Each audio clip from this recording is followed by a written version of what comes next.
Hi, welcome, we're here. Hello. Gaming. Um, most of us are here, that is. Um, Yep. Alex is, being sad in another timeline. Um, and Eden will probably have to disappear at some point. But the rest of us are here. And we have done a lot of downtime off camera. So if you don't recognize technically it's something... on camera. Yeah. Some of it was on camera, but a don't know lot what's of it was off gonna- camera. I don't know what's gonna happen to the town times that were recorded though. If my guess is correct, some of them that were recorded are going to be uploaded as like a mini session. And so in the future, when this is uploaded, maybe that already exists. And maybe you guys will have the context you needed for this episode. You probably still won't have all of the context because a lot of downtime happened off camera. But suffice it to say, as we step back into the world of Lavinia, the Tidebringers, after going some of their separate ways and taking care of business in a number of different directions, have all reconvened on the island of Castledon in the Shattered Isles.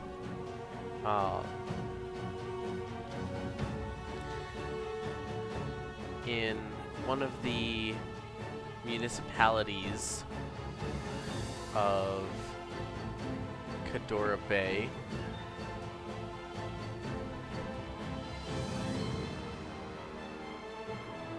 Sorry, my stuff's still loading.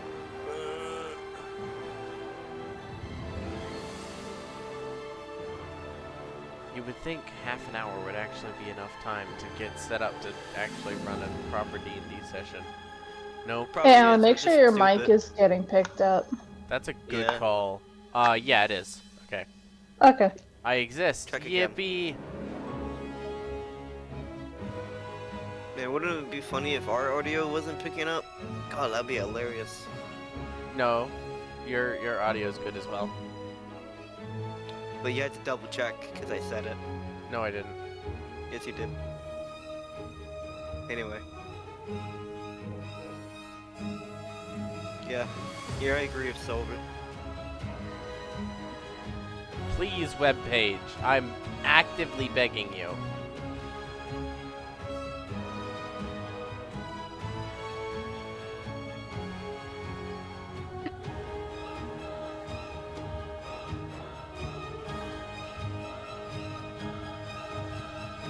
Okay, welcome back, everybody. Hold on, this might be working now. Hold on.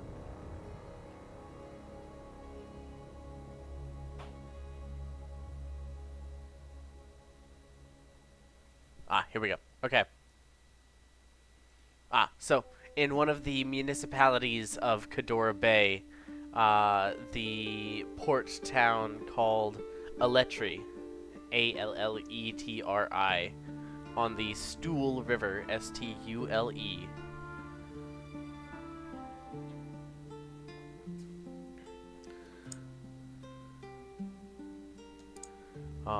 Gathered together for the banquet that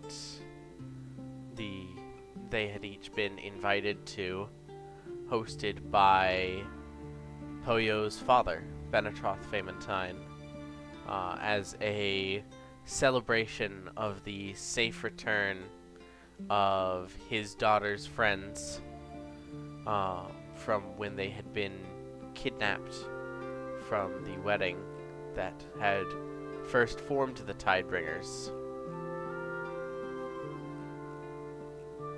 Those two friends being Sarah and Elise.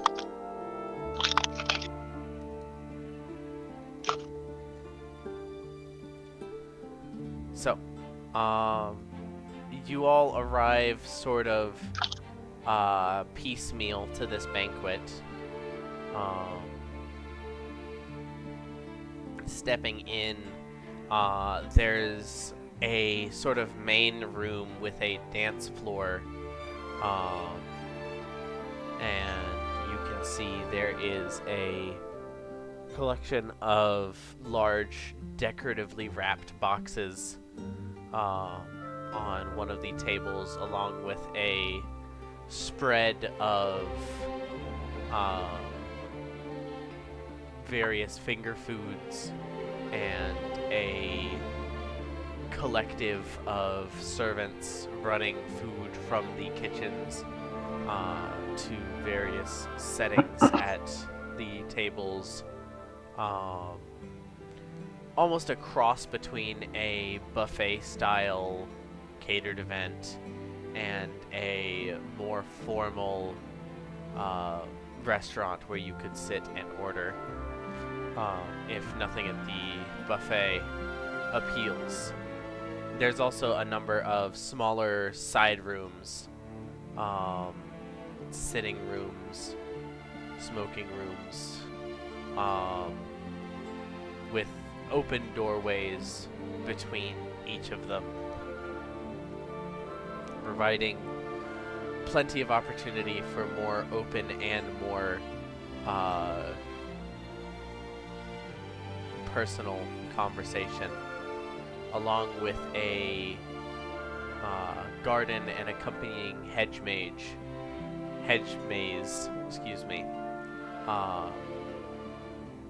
on one side of the Faymentine mansion, or at least one of the Faymentine mansions.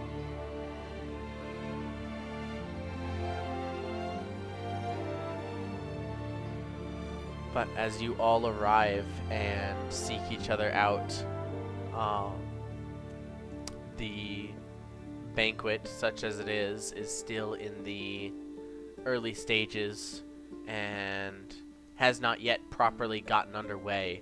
Guests are still arriving, and you have a few moments to greet each other and discuss before the official start of the banquet.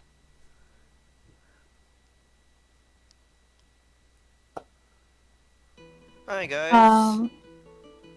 Eterna is dressed very fancy. I would send you a picture, but I'm no longer on my computer because I've given up on internet connection. I'm slightly more fancy than usual. I have my jacket, but it has fur on it, and it's not torn up because it's a new jacket. So. There you go. That's my new attire. Poyo's wearing a brand new jacket that seems to be specifically designed to accommodate his spikes. Would it be out of place for me to have brought a bow? Yeah, weapons are... I would say it'd certainly be unusual. There's a few nobles here who are wearing, like, short swords, like short decorative ornamental swords, but no one here is truly armed or armored in any full capacity. Probably the most that you could have without attracting attention would be a few daggers. But I imagine for a rogue, that's no complaint at all. It's better for me. Yeah. One exception being, of course, Eterna has her sword on her because she's literally blind without it. Let her be blind. But she has to look at all the fancy decorations. She has to feel the vibrations, Alan. She's not Toph. This is basically the outfit, but purple.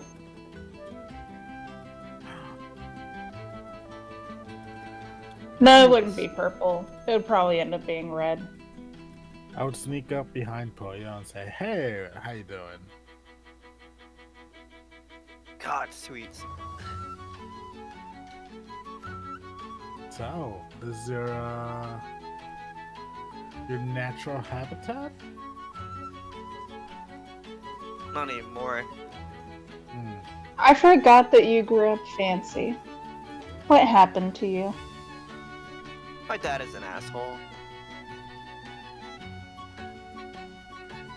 I mean, that's why you became estranged from your family, but like, Eterna kind of like gestures to the party. The decorum.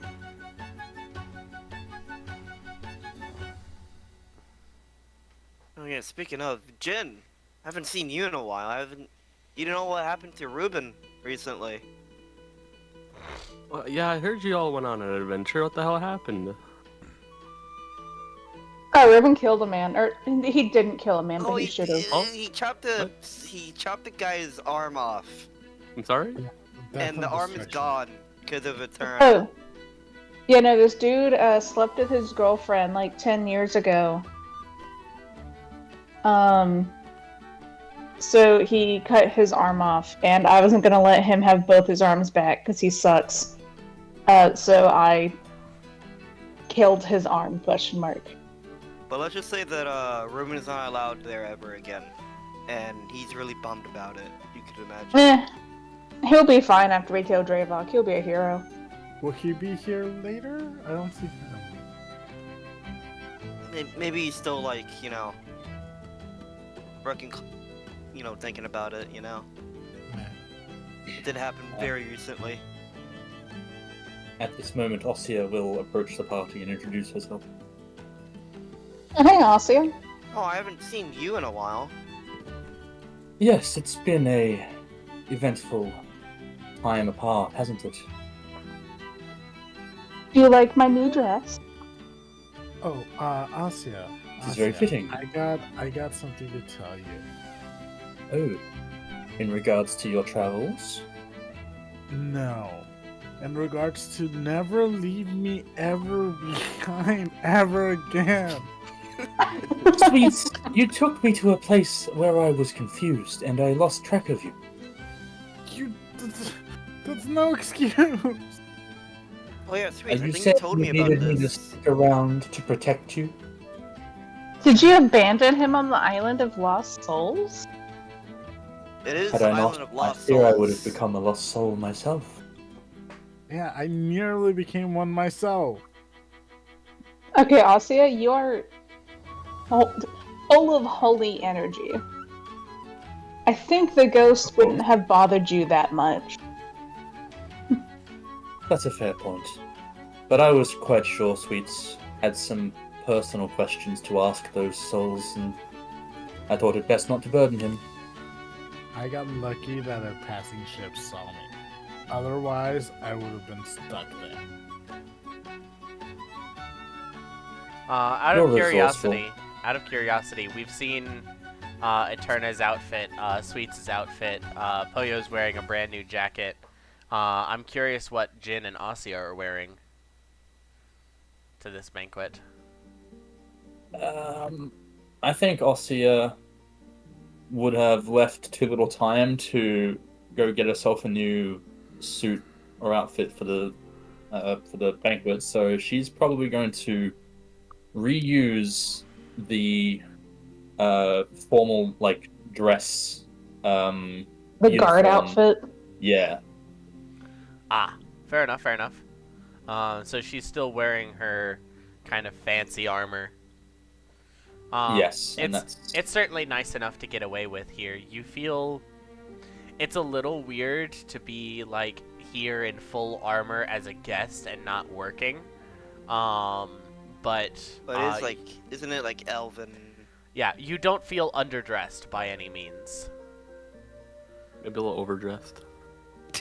No, certainly not. Just differently dressed. Yeah, it's just different. Most people are wearing fabric and she's wearing metal. Yeah. But it's about the same level of fancy. By the way, Asya, did I ever give you your cut of job money? Do I remember if you did? I think the answer is no. Okay. Not here's that I believe. Okay, here's 250. Thank you very much, Sweets. And Ossia will get out a larger than usual coin purse and add newly given gold to it. We glossed over it. Jin, what are you wearing? I want to know. I'm curious. What are you I'd wearing, State Farm? I'd probably be wearing something similar to, like something I wore in Castern. Something you wore in... Yeah, because you did pick up an outfit over there, didn't you? I didn't pick up an outfit, but I like disguised myself into like an outfit. Okay, so you're basically wearing your normal stuff, but you have disguised self on. Yeah, and just like replicating what I did back then. Fair enough, fair enough.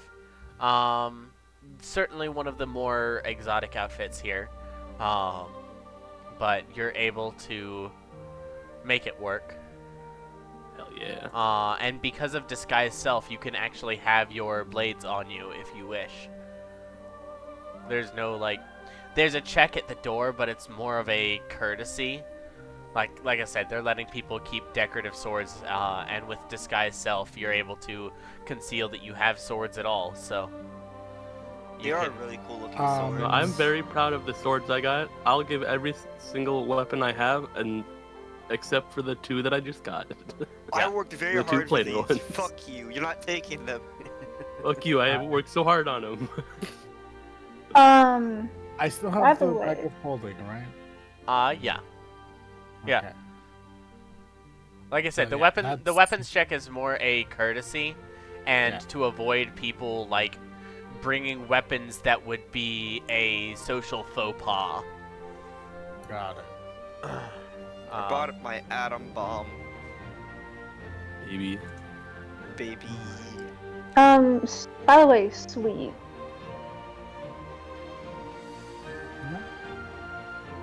You can detect magic and like see who's using magic, right? Yeah. You want me to do it? I'm expecting to meet with someone tonight. If you could keep an eye out for someone using magic, let me know. Sure. I'll keep my eyes open, and if I notice something out of the ordinary, I will cast Detect Magic. Gotcha. Thank you.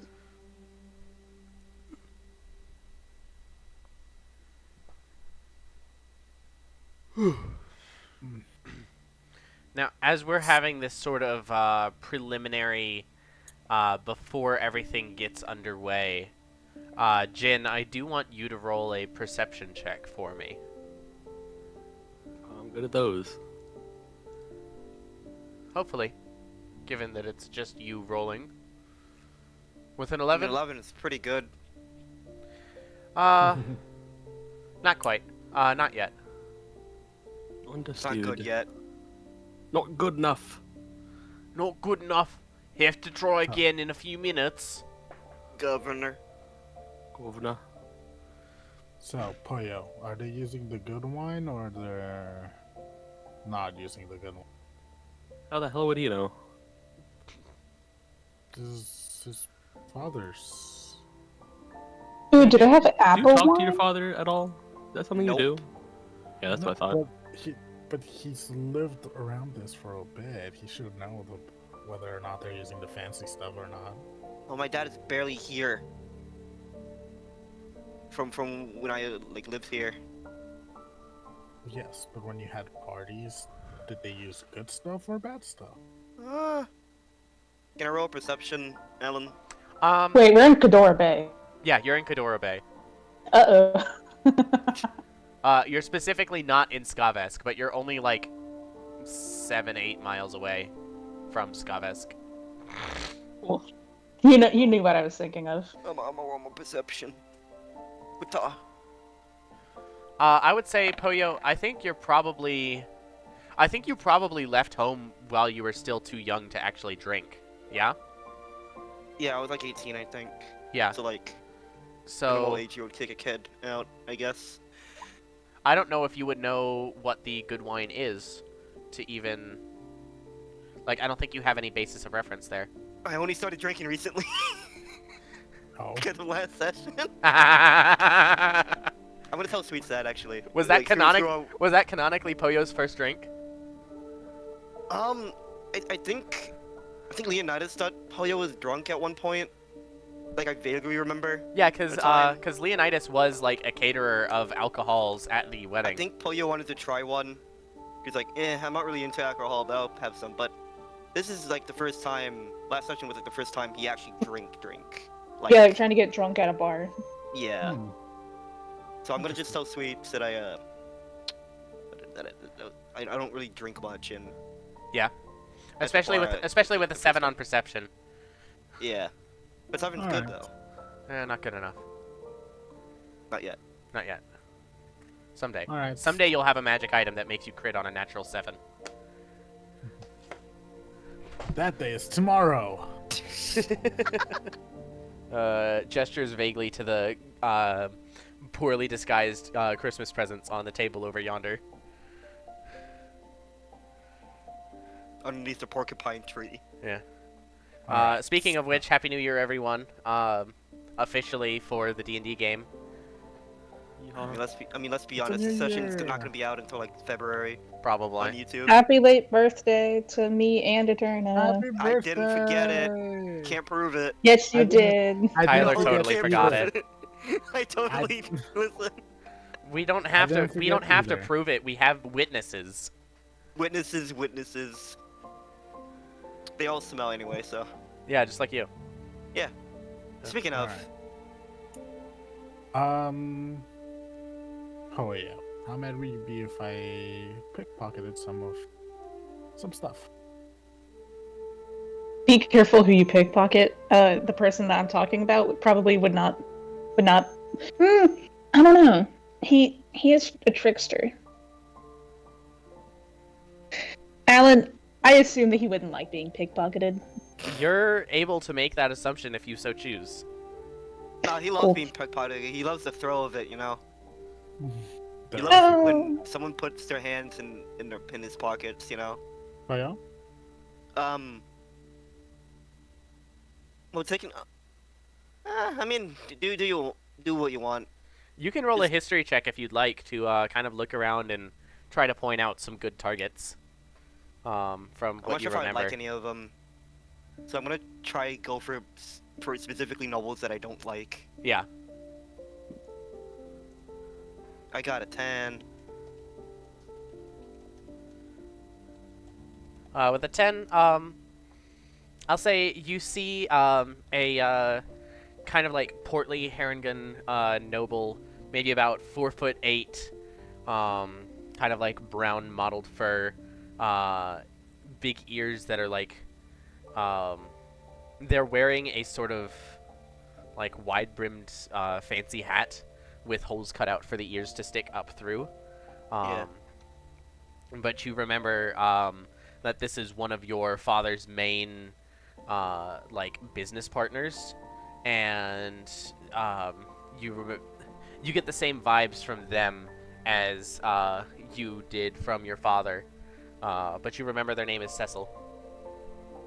I gesture over to them and tell Sweets, that guy, his kid stole my Legos. Got it. I think it's very funny that you picked the name Cecil. Cecil. Cecil. Alright, well, if you guys need me, I am gonna be around. And I'm gonna go to the bar and grab a couple of drinks. Sure.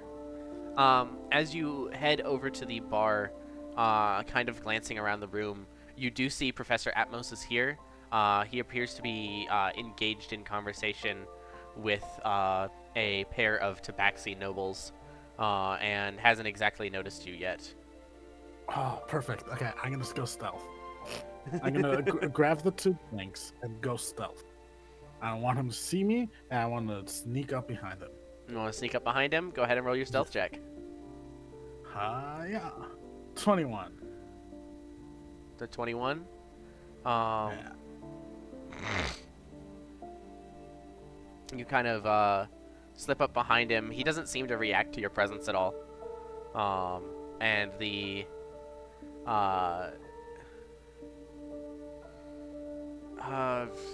roll a persuasion check as well to try to get the two tabaxi who would be facing you and can see you like creeping up on him to not say anything. Got it. Persuasion Perception? or performance. Persuasion or performance. To Persuasion either or like convince them to not say anything or to act like you're not sneaking in the first place. Here goes persuasion. 22. Persuasion. Amazing. Not only are you stealthy, you also don't look like you're being stealthy. Which is the perfect combination to slip up behind Professor Atmos. Who, for those of you who I haven't described Professor Atmos to yet, is a golden dragonborn. He's currently wearing a somewhat weathered but still very nice but plain suit and tie, bow tie, and while his clothes are fancy, it's the piercings and jewelry across his head that really stands out.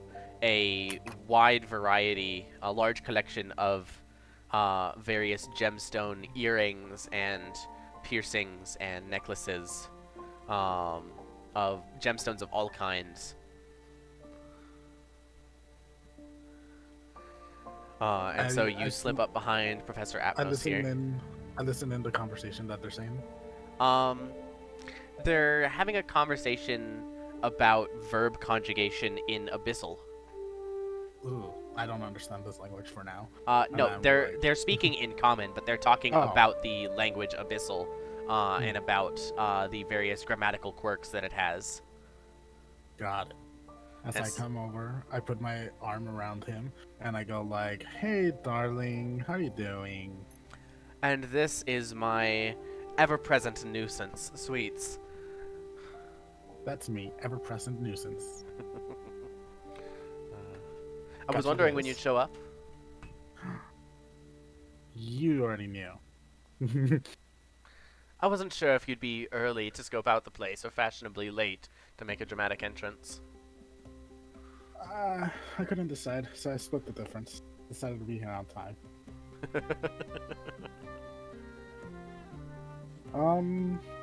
Yeah, I just wanted to say that I'm here, and I'm gonna be around. If you want to talk to me, you know where to find me.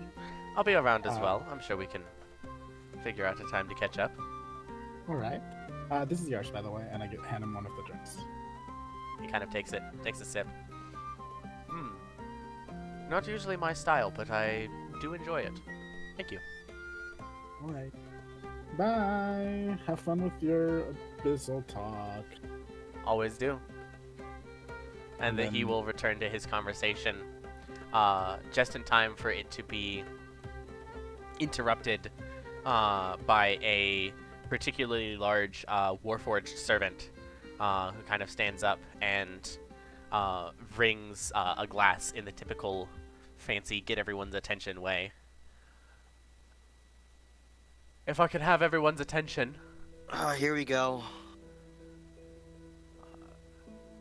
Earl Benetroth Faymentine has organized this banquet as a celebration of the Tidebringers, and he gestures graciously to the sort of loose collection of you, as a token of appreciation for their efforts in rescuing a pair of his daughter's close friends, gesturing over to Teresa standing next to Vassal, her new husband, as well as Sarah and Elise, two of the hostages that you had rescued, who are currently they're talking like they have only a week left to live. They're very much in like making up for lost time mode still.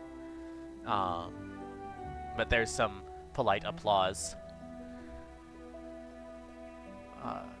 Earl Benetroth has arranged a custom set of gifts for the Tidebringers as a special thanks, and would like to present them personally.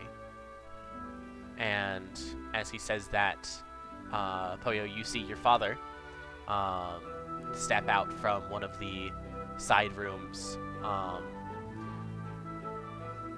It's been a while since you've seen him dressed up, but you're pretty sure that this is a brand new suit for him.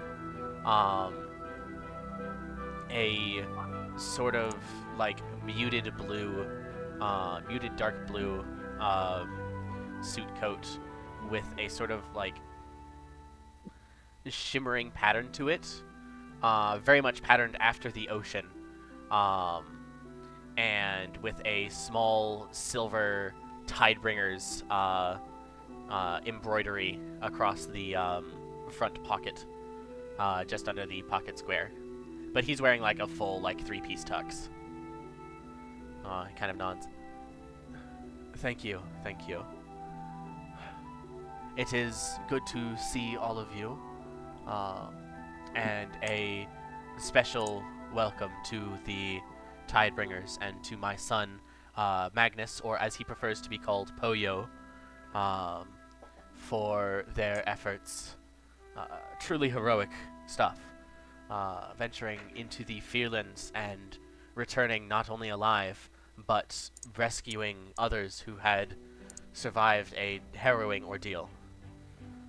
Such heroism is to be celebrated, and as such, I have a gift for him in particular, but also for his compatriots, without whom this feat would not have been possible. It appears as if Reuben has not arrived yet. Is that right, my son? I just glare at him. I'll take that as a yes. Then I'll save his gift for when he is ready for it. For Ossia, then. And he kind of goes and picks up a small, almost box, easily fits in one hand, and holds it out. At this point, I would cast Detect Magic. With Detect Magic, the contents of all of the boxes on this table of gifts, all of them are magical. Got it. Just quickly before, do I notice anybody casting magic similar to what Eterna had asked me? Glancing around the room, you do see there's a sort of... There's a big car outside. Yeah, you hear the sounds of the Indy 500 directly next to your earlobe.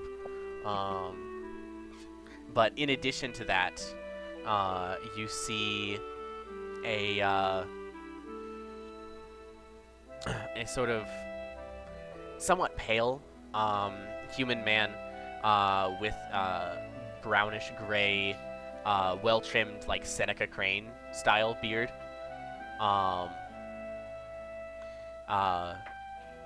Kind of like milky white eyes, wearing a not quite sky blue, a little darker than that, maybe like sapphire blue suit with no tie, and a matching top hat, who kind of gives off a weird like magic aura. And next to him, a figure that you immediately recognize as one of your personal idols, a albino human lady with sort of almost porcelain skin that kind of has like an unnatural gloss to it. You recognize as a bard and songwriter by the name of Araceli. Which is surprising because you hadn't thought that she was the type to get properly involved with anyone. Interesting. But she's definitely like a personally respected idol of yours. One of the people that you looked up to during your time in Bard College. Got it. So there's a little bit of celebrity shock there. Oh my god! But as you're kind of glancing around, casing the room, I mean, there's a few other, like, there's some magic here, but most of it is concealing, like, skin blemishes, making people look prettier. Similar to what Jin's done with Disguise Self, there are a lot of people making themselves look fancier rather than actually getting fancy. Alright. But you don't notice anything inherently dangerous. And out of everyone who has magic on them, this human in the blue top hat is the one that stands out the most. Okay. But yeah, you can as continue. you're kind of like looking around with detect magic, casing the room, Ossia, I presume you step forward to receive your gift. Yes. That's happening again. Dying. Yep. Kind of blood. Wouldn't be the first time. So, Yeah, I seem to I'll step remember. forward. I seem to remember that happening recently, actually. Yeah, almost the same day. That's so weird. So yeah, Ossia will step forward. Yep. I suppose she would regard Benetroth as a stranger to her. She wouldn't have heard much about him. No, she's certainly not heard too much about him. With the amount of research that she's done, you can roll a history check if you'd like. Oh, yeah, alright. Because you did spend some of your downtime researching the Shattered Isles, so he Did. might have come up in that I'd research. say I spent a reasonable amount of time researching. Oh yeah, with a 22. Oh my god, that was so fucking loud. You good? I'm just muting roll 20. I don't know why that was so loud. Alright. Oh, my ears. Alright, well, 22. Sweet. All right, so with the Indy 500 now in your ears as well. Yeah.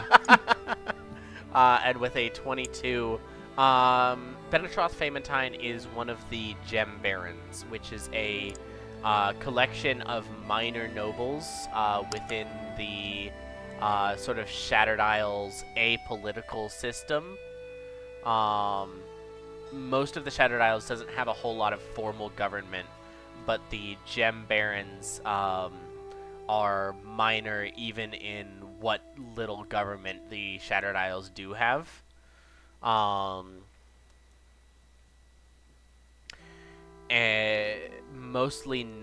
they mostly get their wealth from mines on Caldoran, the island of Caldoran, as well as the mountain range in the west and northwest of Castledon, that are both very mineral rich. You recognize the name Benetroth Faymentine, and now the Porcupine Shifter standing only a little bit taller than you, maybe about 5'8", 5'9", as one of them. The Faymentine mine. Yeah, they have a Faymentine mine over in Castledon, or over in Caldoran, rather. I'm sure it applies OSHA standards. Certainly. Mm-hmm. Yeah. I mean, it's not like there are a couple of the servants who are going about in wheelchairs that are vaguely magically motorized.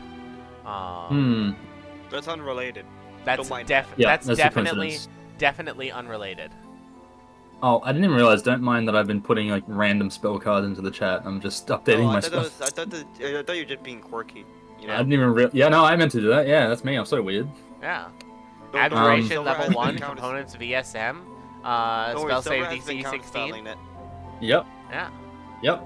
Very cool. Yeah. Well, yeah, as Ossia steps forward to receive the gift, she will bow. Not like super formally, but you know, just Yeah. you know, Benetroth. making an effort. Benestroth responds with a sort of like dipped head of respect. Not really a full bow, but a similar gesture. Equivalent, yes. Yeah.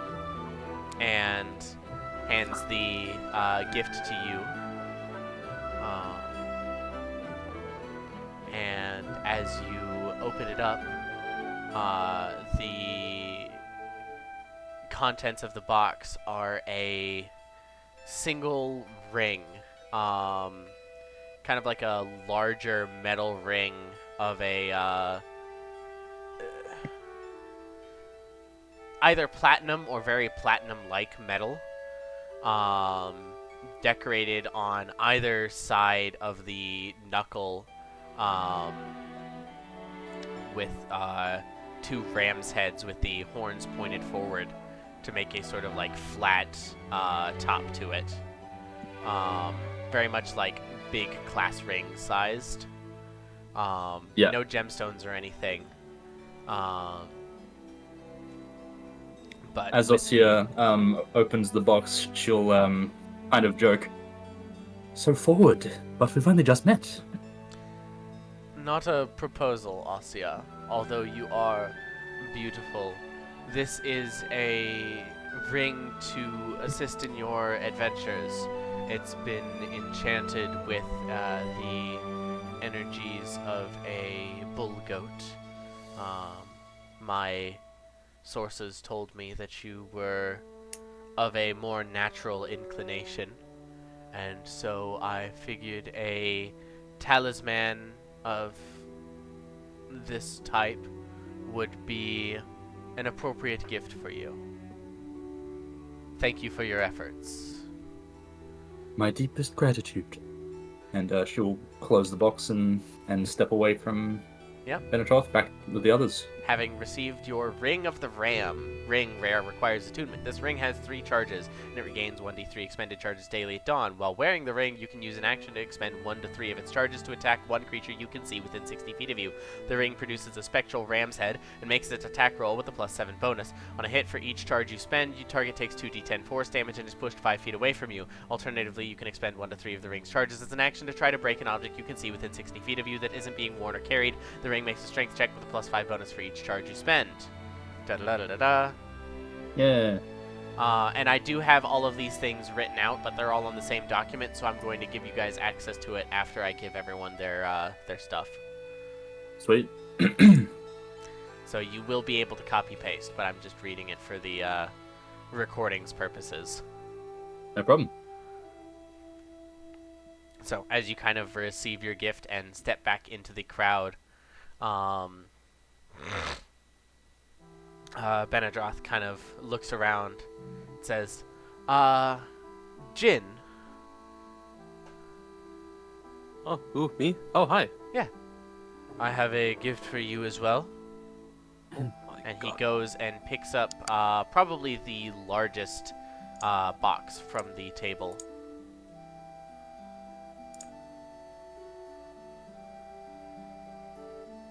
I'm gonna whisper to whoever's next to me, I don't care who. Fair enough. Pollo's there now. I got the biggest one. That means he likes me the best, right? It's probably socks, Jin. Don't get too excited. Oh, man. We'll say the Tabaxi standing next to you kind of leans over and whispers back, "It could just be wrapped 30 times." I visibly get more sad.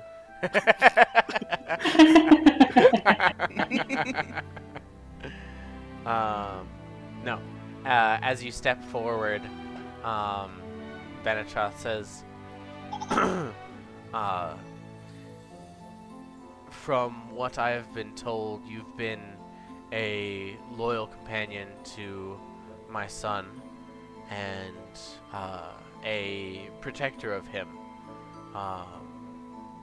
I see You what? lost. I'm sorry? I can protect myself. Thank you. Alright, continue. I didn't mean to imply that you couldn't. But with a friend's aid, it is always easier. And so I wanted to offer you some protection of your own. And as you open the box, you pull out a very... It's almost similar to Ossia's armor, in a way. A set of half-plate armor, decorated with various, like, painted on jungle flowers and other flora and fauna. as you pull out the Fayrot half-plate. This colorful, flowery armor was forged in the heart of the jungles of Minovar and bears the captivating magic of some of the flora unique to the island. While wearing this armor, you have advantage on saving throws you make to avoid or end the charmed condition on yourself. And while you are wearing the armor, you can use an action to cast the Compulsion spell with a save DC of 15 from this armor. Once this feature has been used, it can't be used again until the next dawn.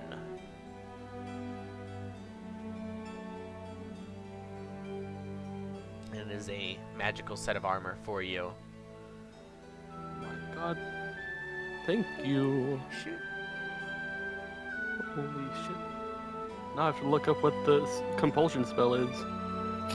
It's a 4th level spell that basically lets you force everyone into the Skyrim shuffle and be like, okay, point this direction, and then they slide to the right. On a failed saving throw. They're gonna need a tissue after I'm done with them. Damn. But yeah, it's kind of it's a charm that makes people who fail a saving throw all move in the direction that you tell them to, but they all move in the same direction. Got it. And it's pretty big AOE as well. But as that's sort of packed up, and Benetroth says, I'm not going to make you lug this around the party, but we will have it ready for you when you're ready to go. Oh, thank you.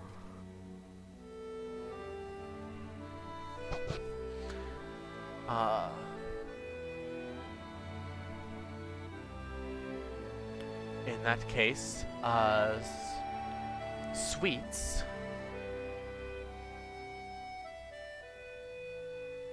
You see Sweets kind of like he's over in the bar trying to grab a drink, and it's like turns around and says, "Oh, hello."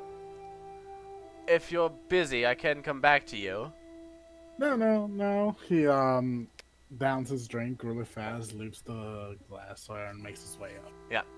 A servant collects the glassware almost immediately, and as you make your way up, he says, I'm aware that you've only recently joined my son, Poyo Magnus, as a companion, but I felt it was appropriate to get you a gift as well.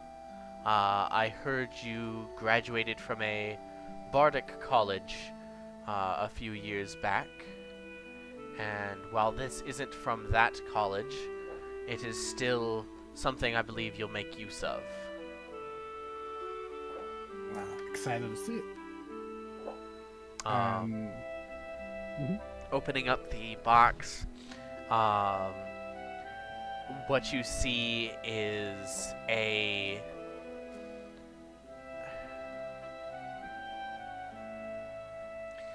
very ornately designed harp.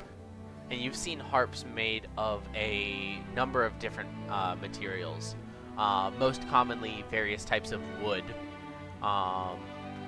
sometimes like ivory or bone or metal. This harp incorporates ivory into its design, but the majority of this harp is actually made of stained glass that kind of shifts and meshes with itself, never portraying the same image or appearance twice. There's this kind of like liquid color look to the Anstreth harp in your hands. Wondrous item, very rare. An instrument of the bards is an exquisite example of its kind, superior to an ordinary instrument in every way. 7 types of these instruments exist, each named after a legendary bard college. A creature that attempts to play the instrument without being attuned to it must succeed on a DC 15 Wisdom saving throw or take 2d4 psychic damage. You can use an action to play the instrument and cast one of its spells. Once the instrument has been used to cast a spell, it can't be used to cast that spell again until the next dawn. The spells use your spellcasting ability and spell save DC, and when you use the instrument to cast a spell that causes targets to become charmed on a failed save. The targets have disadvantage on the saving throw. This applies whether you are using the instrument as the source of the spell or as a spell-casting focus. And the Anstroth Harp, in particular, is capable of casting Fly, Invisibility, Levitate, Protection from Evil and Good, Control Weather, Cure Wounds at 5th level, and Wall of Thorns, each once per day. Huh. As I take this instrument of the bard, this harp, I try to like strum it slightly just to get a feel for it, and then I say, I would like to thank Poyo Faymentine for allowing me the honor of joining his wondrous. I'm sure the honor is his, and I'm sure that you will live up to the reputation Poyo has made for himself over the past year. And I walk back. It's okay, sweets. We can share the honor together.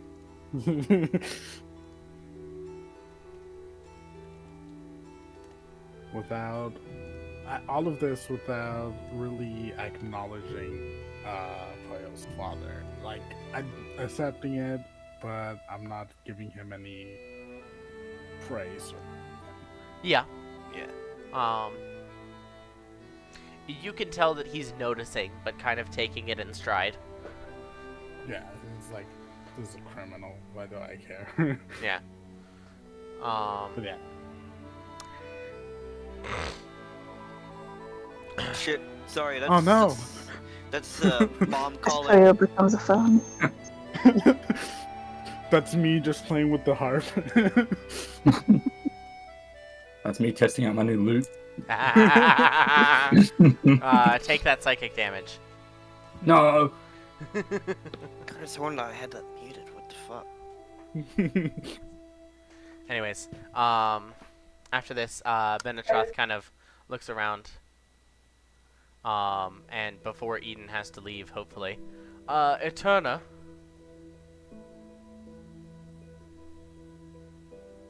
She just looks at him.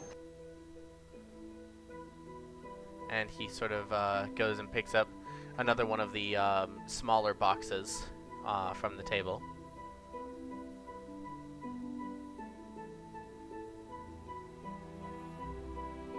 I wish that people would stop opening my fucking door. That's so fair.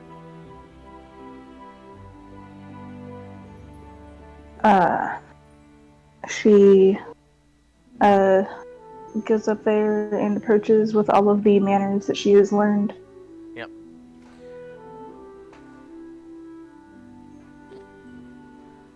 It is always good to welcome a beast folk to the Shattered Isles, and if no one else has offered that formal welcome to you, I would like to say welcome to your ancestral home. You will always have a place here, whether you need it or not. I was not entirely able to ascertain what your proclivities were, but this gift was recommended by a recent acquaintance of mine who claimed to know you well. And he will hand you the small box, which, as you open it,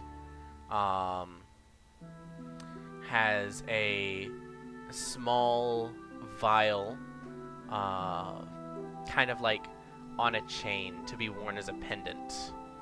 A Bloodwell vial of the +1 variety. To attune to this vial, you must place a few drops of your blood in it. The vial can't be opened while your attunement to it lasts. If your attunement to the vial ends, the contained blood turns to ash. You can use the vial as a spell-casting focus for your spells while wearing or holding it, and you gain a bonus to spell attack rolls and to the saving throw DCs of your sorcerer spells. This bonus is determined by the vial's rarity, in this case, uncommon +1. In addition, when you roll any hit dice to recover hit points while you are carrying the vial, you can regain 5 sorcery points. This property of the vial can't be used again until the next dawn. And he kind of looks up to you. It says, I assume you're aware of who would have recommended this to me. She kind of like takes it in her hands and nods. Yes, I'm surprised that you found the time to travel up there. I spared no expense in making sure I could get the best items that I could as a thanks for the service my son has done. And She kind of nods politely. thank you for your help. And finally, the star of the show, I cross my arms. and he kind of like makes direct eye contact with you. My son, Poyo Faymentine. I roll my eyes and hid my ass over there. Yeah. He's handing over the gifts physically, right? Yeah, Isn't just he's handing over the gifts physically. He's very he's okay. personally involved in this. This is you said he has a nice suit, right? He's currently wearing like that like sapphire The dark- blue suit. Yeah. Yeah, ocean blue, whatever. Or yeah, the I'm ocean gonna sapphire blue. Sapphire blue was Try the to hide magic a guy. quill on one of the hands that I take to like pick up the present or whatever from his hands and try to like press down the quill like where his like collar is and shit, like where the Like the cuff, on the wrist. the cuff, yes, and try to make a hole. Okay. You could also roll an insight check if you care about figuring out any of his motives right now. Yeah, I'll probably do that. It's probably shit. Let's go. I got a 2. Let's go. A 2. Beautiful. Yeah, like even with just a 2, you're able to figure some stuff out just because of how much time you've spent dedicated to thinking about this, especially over the first bit of time while you were Yeah. living in a tree. I think it's been 8 years that I have like. So you've Probably. had plenty of times to like rehearse meeting your father again, in various showers that you take. Do you take showers? Does Poyo shower? I don't know. When he feels like it. No, Every- he doesn't. every Takes- once in a no, while. He only takes showers for relaxation, not to clean himself. So probably not often. Yeah, every once in a while, and you've probably like had dreams or nightmares about it. This has definitely been something that your mind has focused on, and so the idea that he's as personally involved as he is right now is unique in your experiences with him, and the fact that he's stooping low enough to call you Poyo as opposed to insisting on I'm Magnus. definitely like, what's the motive here? You're suspicious. Yeah. I would say you're maybe cautiously optimistic. Like there's a small part of you that is hopeful, but that's probably vastly outweighed by the suspicion, Yeah. especially given how stubborn Poyo can be. Oh yeah, definitely. So what do I roll to try to put a hole in his cuff? That would be sleight of hand, because that's very literally Yeah. sleight of hand. Yeah, I listen. It could be anything with you. Listen. All right, roll animal handling. All right. You what are do I beast get? folk after all. Bam. 18, 20. 20 total on the sleight of hand. Yeah, you're absolutely able to like, if you want to like pick off one of the buttons with the quill, you certainly can, like the cuff, like the cuff I buttons. make a hole and do one of the buttons. Yeah. Yeah. as he hands you a smaller box as well. And These he, better not be pants. of course not. I got my eye on you. And I start opening the presents like a fucking child on Yep. Christmas Day. You open it, and you see within the small box here a sort of like not quite fist-sized, a little bit bigger than a ping pong ball, a incandescent blue sphere gemstone. And looking at the note attached, you can see that this is a Mirrorstone of Insight. Wondrous item, very rare, requires attunement. Mirrorstone is named after Myrmidran, the god of magic. Many types of Mirrorstone exist, each type a different, distinct combination of shape and color. When you use an action to toss one of these stones into the air, the stone orbits your head at a distance of 1d3 feet and confers a benefit to you. Thereafter, another creature must use an action to grasp or net the stone to separate it from you, either by making a successful attack roll against AC 24 or a successful DC 24 dexterity acrobatics check.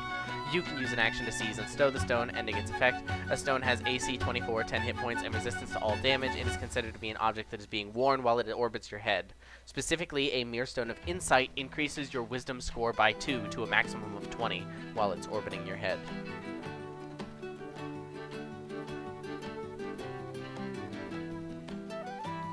And so, as you kind of looking at this and seeing the effect of it,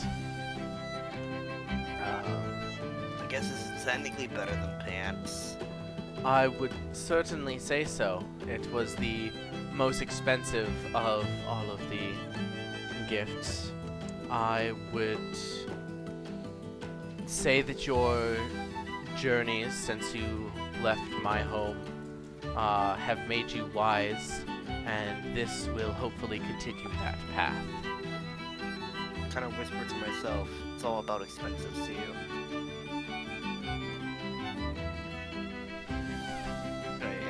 You can see because you're standing right next to him. You can see like kind of like a slight shift in his expression, almost like a slight wince. But it's small enough that no one else is really able to notice it. You're only able to see it because you're like right there. But he doesn't verbally respond to the jab.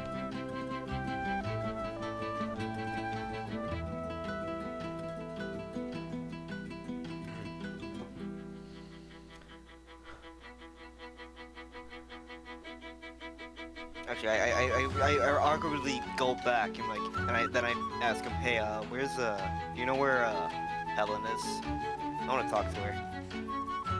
She is, I believe she's here.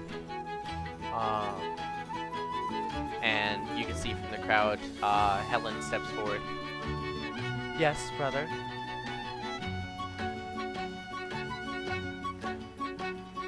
I again whisper to myself, only helpful thing you ever done for me.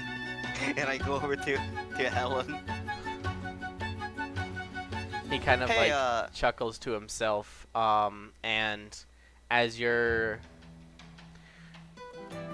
Let me ask you this, kind of out of character, kind of in character. Are you intending for this conversation to be like publicly broadcasted on stage sort of thing? Or Not are you public going, are you broadcasted, gonna, just like, you're gonna let him like wrap up his sort of display before you really start having a conversation so that the attention actually, can you know what? shift? Fuck, I almost... Alan, thank you for reminding me. I once again awkwardly go back and say, oh yeah, I got a present for you too. I give him the potion of longevity. Here you go, old man. And I go over to Helen. He kind of like looks down at it, and takes a second, kind of like brushes his thumb against something in his pocket, which Eterna at least, and probably most of you, would recognize as a way to cast Identify. And he smiles. Ah, a drink to ease my aching bones. Well, with that, I will offer a toast to the Tidebringers for returning Sarah and Elise safely to us. May their future adventures be equally as valorous and successful. To the Tidebringers. And with that cheer, he will uncork the potion and drink it. If you will remind me 100% exactly what that does, so I know what I'm supposed to roll for it. It fucking kills him. Nah. Oh, okay, I think... he dies. Yo, I poisoned my dad, guys. Let's go. Hold on, let me. I don't exactly remember the. Okay. I think. Okay, you have to. When you drink this potion, your physical age is reduced by 1d6 plus 6 years to a minimum of 13 years.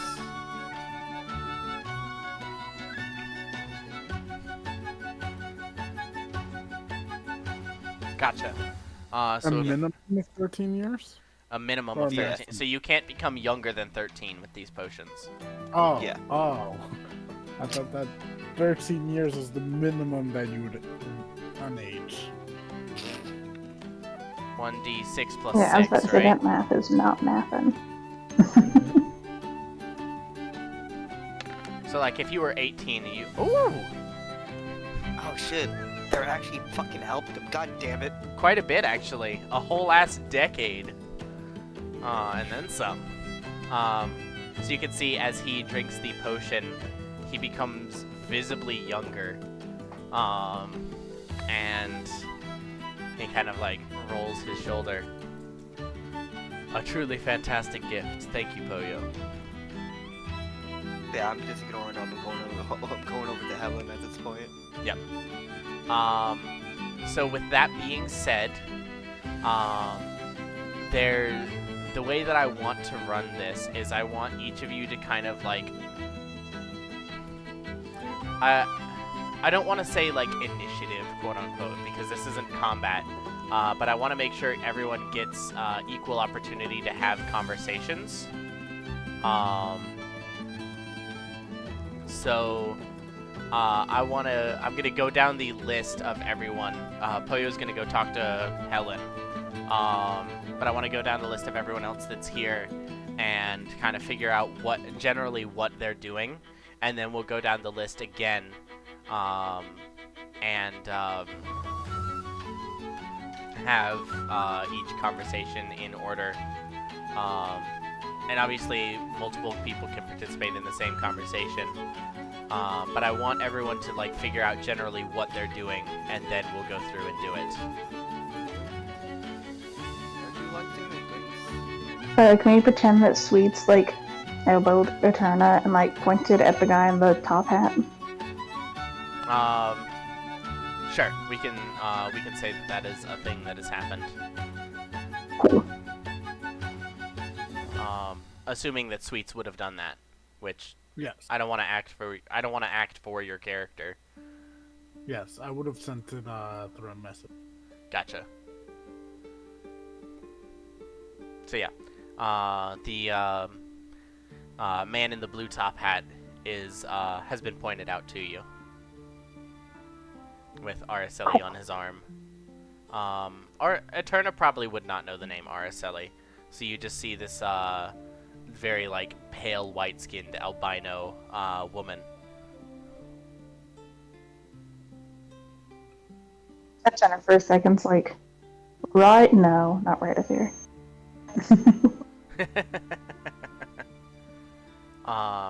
So Poyo's gonna go talk to Helen. Eterna's gonna go talk to Blue Top Hat Man.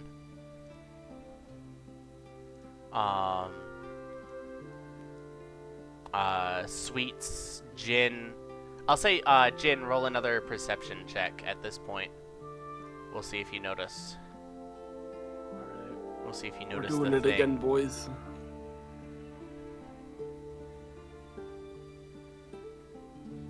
15 is exactly what you needed.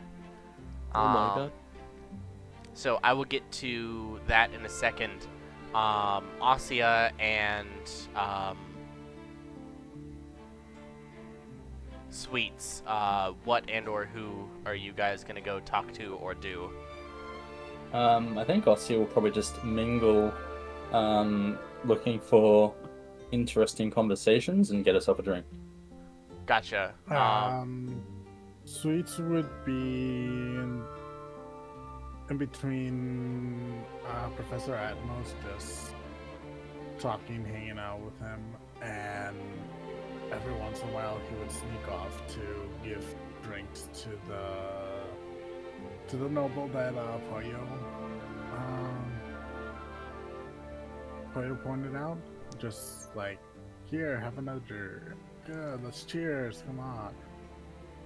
Kind of like trying to get Actively trying to get him drunk. Okay. So Sweets is trying to crime.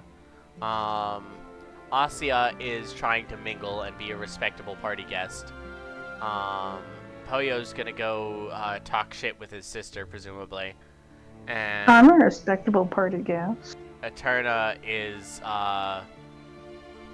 Eternity. Being a respectable party guest, didn't you hear? Eterna is being a respectable party guest and potentially committing a faux pas by going straight to business.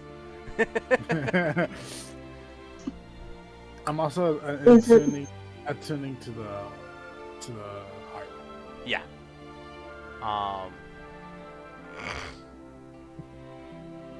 We'll say your attunement completes after the party.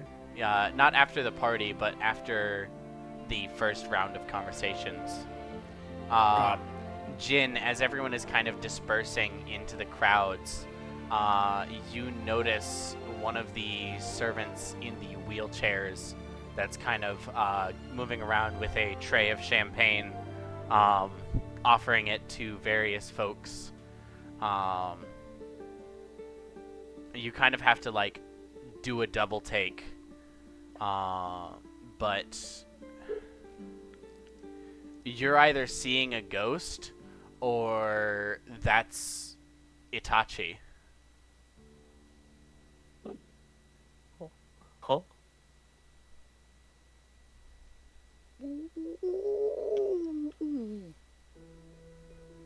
Spoopy. I'm gonna do like a double take, and for now I'm just gonna like hover around him and just make sure I'm not going crazy, and just be like, is that him? Just like keep on like looking back at him for now. Gotcha. So with that being said here, we will go to we'll go to Poyo, since he said first. You kind of step up to Helen, who is currently holding a still mostly full glass of champagne. Says, "Hello, brother." Oh my god, are you... Okay, Helen, what's Dad planning? What's his motive? From what I've...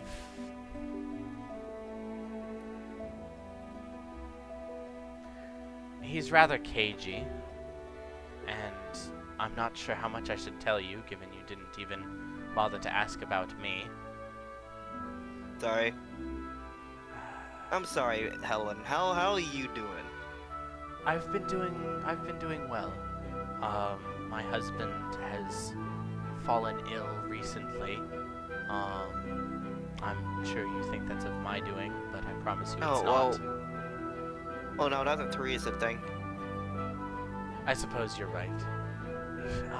But other than that, things are progressing fairly well. If all goes well tonight, I may be the new proprietor of a small magical items business, looking to make a purchase. Oh, that's sweet. I don't know what the perpetrator is, but that's cool. Owner, to a certain extent. Right. I won't be involved in making the items myself, because that's not a skill that I have, but business is a skill that I have, so I'll likely help with marketing and making sure that items such as the ones your father gave out are make their way to the hands of the people who are able to get the most use from them. How about yourself? How have you been? Was your adventure as difficult as our dear father made it seem? I go quiet a little.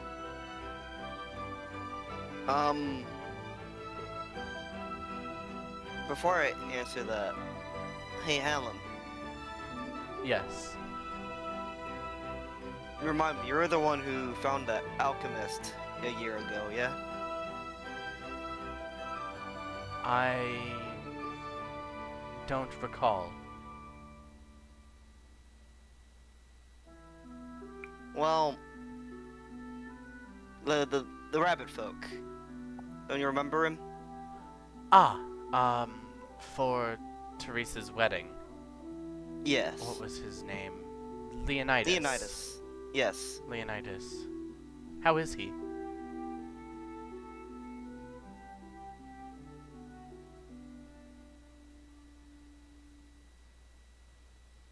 He's dead, Helen. He's been dead for 10 years. He's been dead for 10 years. I mean, he's been dead for a Someti- little over, or a little less than a year, probably. Sometimes I can still hear his voice.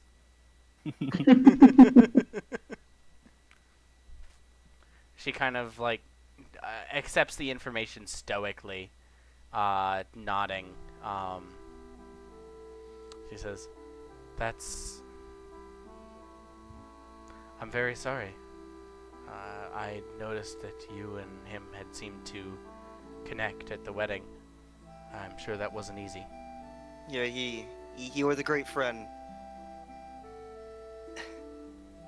It was all my fault that he died. Well, I'm sure that's not true. No, I could have stopped him 100%. You're familiar with the concept of survivor's guilt.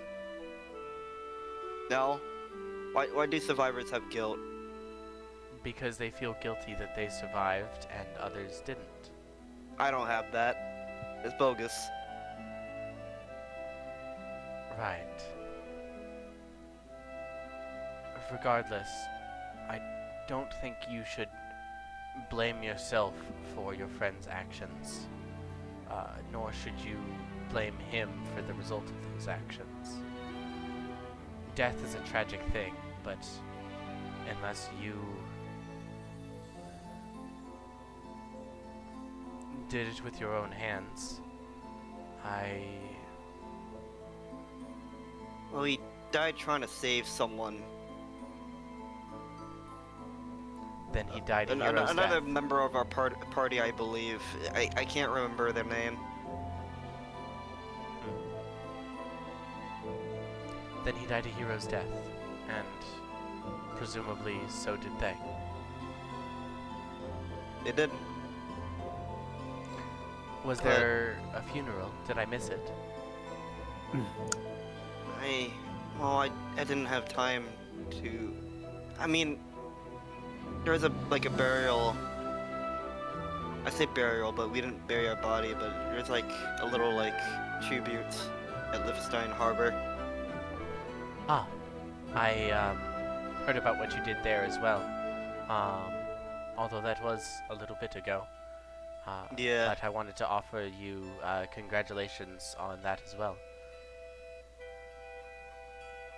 Which brings us, I think, full circle to your first question. Honestly, the publicity that the Tidebringers have gotten based on their defense of the Liechtenstein Harbor and their rescue, your rescue of Sarah and Elise, as well as the other 3 folks that you rescued. No less important, but perhaps less relevant to this conversation, has you've garnered enough attention that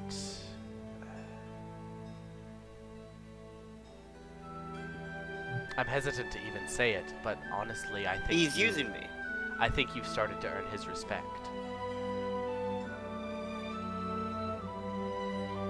No, I'm pretty sure he's using me. For that stupid mind business. Or something, I don't know. He got me this, and she holds out a brooch that you recognize that she almost always keeps on her.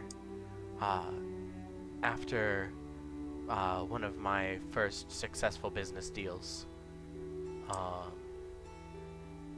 Not with as much show as he's given you, but certainly it wasn't a small occasion either. But that was the sort of... He was never really a father, but that was the start of a sort of mentorship between him and I. And while I won't say that I love him, I'll say that after that moment, I was able to work with him as an ally more than a family member. It seems like a common theme with my life. I suppose that's true.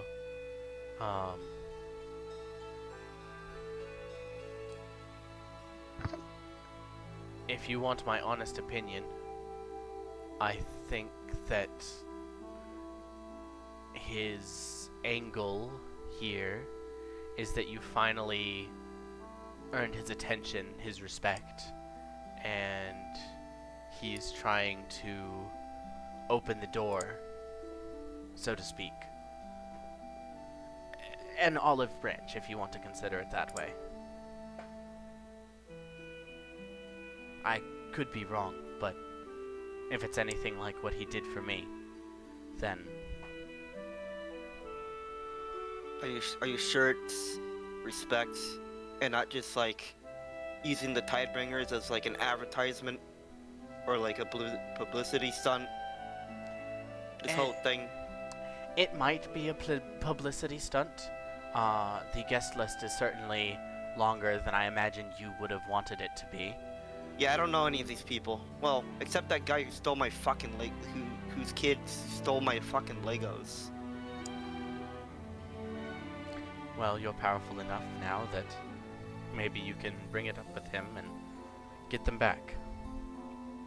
Yeah, and I kind of hide away my... I assume my fucking... You didn't mention that my fucking scales on my heart disappeared, right? No, they're still there. I tried to hide that. I like button up my jacket or whatever. Okay. Just like subtly. But sorry, it's getting a little cold in here. But I'll say this. It's certainly possible that he's using this as a publicity stunt, but I think it's possible that he's also starting to respect or accept you. Those two things aren't mutually exclusive. It could be both.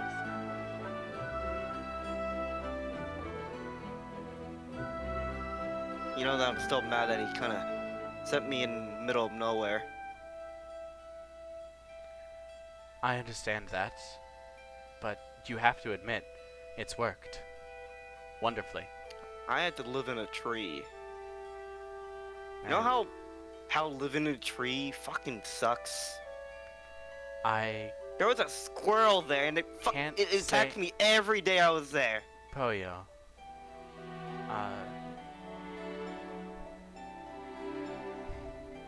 Sorry. I actually came here to thank you. Really? Thank you for finding that alchemist, mostly. Though I'm pretty sure your decision was very much swayed by a greater power, but you don't know any of that, so thank you for finding Leonidas for me. I And certainly try- can't quite explain why I chose Leonidas. There were other, more qualified options. I kind of interrupt her and hug her and shit. She kind of like startles, but after a couple of seconds returns the hug. I miss them. You'll see him again someday. From what you've told me, he died a hero's death, and with your recent actions, you probably will too. Whatever afterlife he's in, I imagine you'll join him when it's time. And then she stabs you.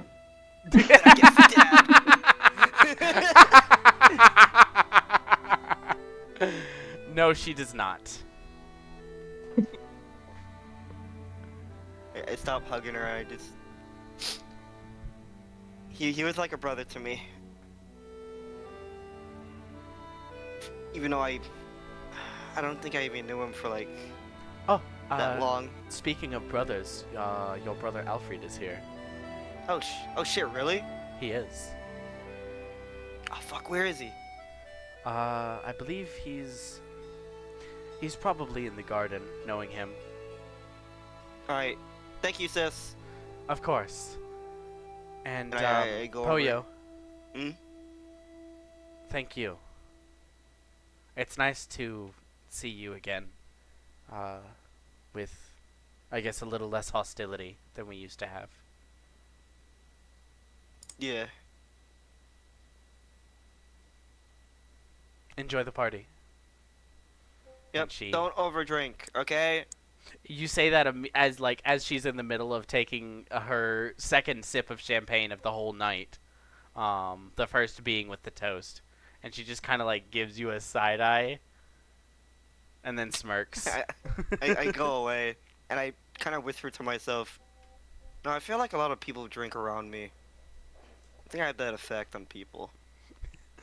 I wonder why. Glances at Eterna's various girls' nights out to cope with the agonies. You had fun. It was fun. But yeah, I go over to Alfred, and that's when we switch to Yeah. the next person That's when we hop to the for next the person. socializing. So we have Eterna, Jin. Eterna and Jin both have conversations to have.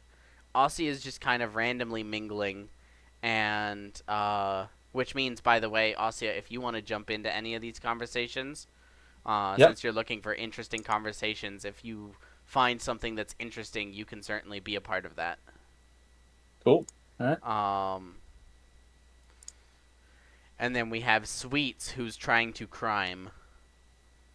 So, I think in the interest of time, Eden, about how much time do you have before you're going to be whisked away on your knee chariot?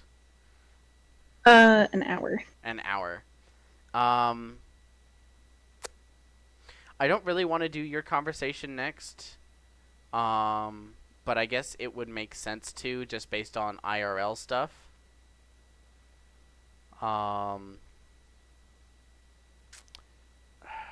So, sure.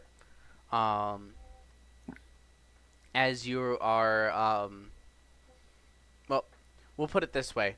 The man that was pointed out to you, in the blue top hat,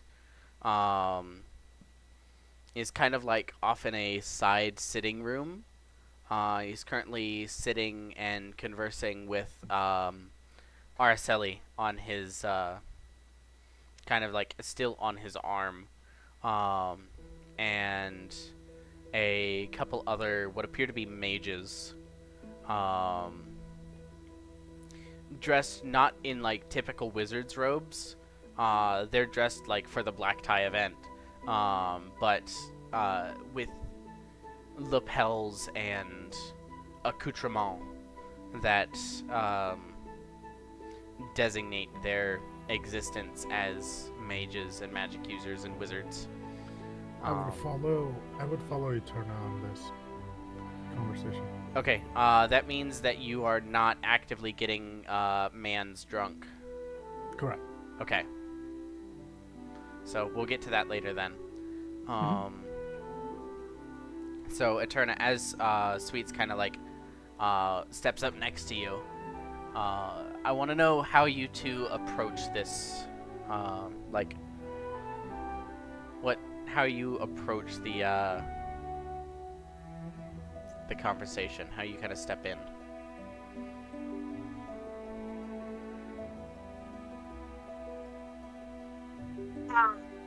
How would I? I know an easy way to get into a conversation with these people. Would you like me to start the conversation? Yes. Okay. So I would go up and say, "Oh my God, Aristotle, I am such a big fan." Oh, you've seen some of my shows, have you? I have. From Solace originally, but I know you did a show south from there. I forget what city, but I made sure to go and watch it. I admire you. I certainly put a lot of effort into it. I don't believe I've had the pleasure. Right. But given the gift, I assume you're a musician as well? I am. Though nowhere near your level, huh? Well, of course. No one is. The name is Cedar Dreadweaver, and this is my compatriot, Eterna. Eterna. Well, we seem to be opposites.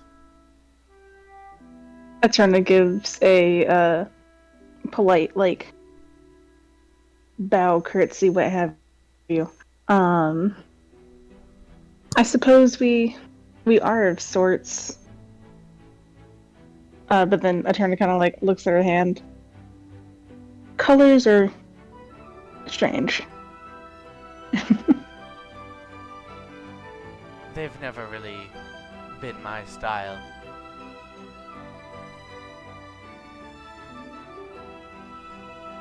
Darling. And the man in the top hat kind of turns to her. Are you not going to speak to our guests here? He kind of nods.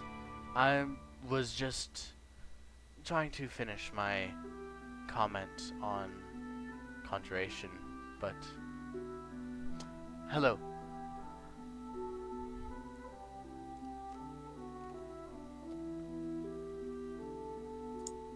Cedar Eterna. I'm Michiko. Michiko. Sorry. I teach magic in Irao. And my... An Arao. Lovely place. Little hot, though. The deserts are certainly not for everyone. The evenings are unparalleled, however.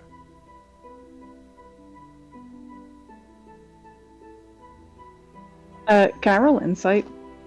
Sure. Because if this is not the man I think it is, I'm going to be very confused. Abilities and skills. Insight. Oh.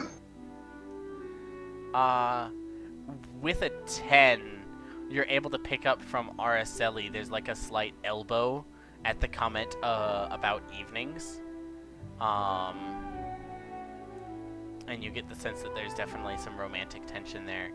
But, I mean, you're not sure if this is...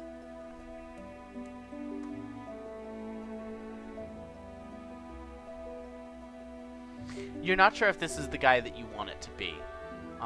But this is who was pointed out to you. And as you're kind of like pondering that, he kind of apologizes and apologizes to the two other wizards and says, apparently my attentions are required elsewhere, but I'll be happy to resume this conversation with you at a later time. And they both kind of nod and filter out of the small side room. Are you a magic user as well? I am. As I said, I teach magic. What kind? All kinds. Transmutation, conjuration, abjuration, evocation, enchantment. Necromancy occasionally, but nothing too dark, I assure you.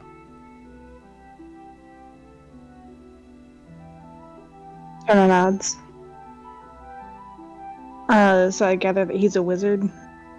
Or says he is, like, saying... That's This certainly persona what he's, is a wizard. That's certainly what he's saying, and how he is presenting himself. He has the same sort of, like, he has, like, a small lapel pin with what you would recognize as the symbol of Myrmidran, which doubles as a symbol for Wizards College, and generally a status marker for wizards or archwizards. She just kind of nods. Would you like to have a seat? And he gestures to the recently vacated spots at this sort of like coffee table. Sure, if you'd allow it. And then she sits. Suits would all. Cedar would also seat. Yeah.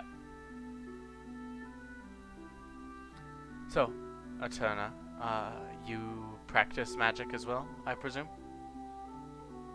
Yes, I'm an artificer and a sorcerer. An artificer and a sorcerer. A unique combination, but certainly not unheard of.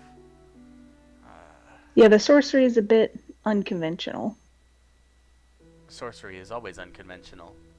That's the beauty of it.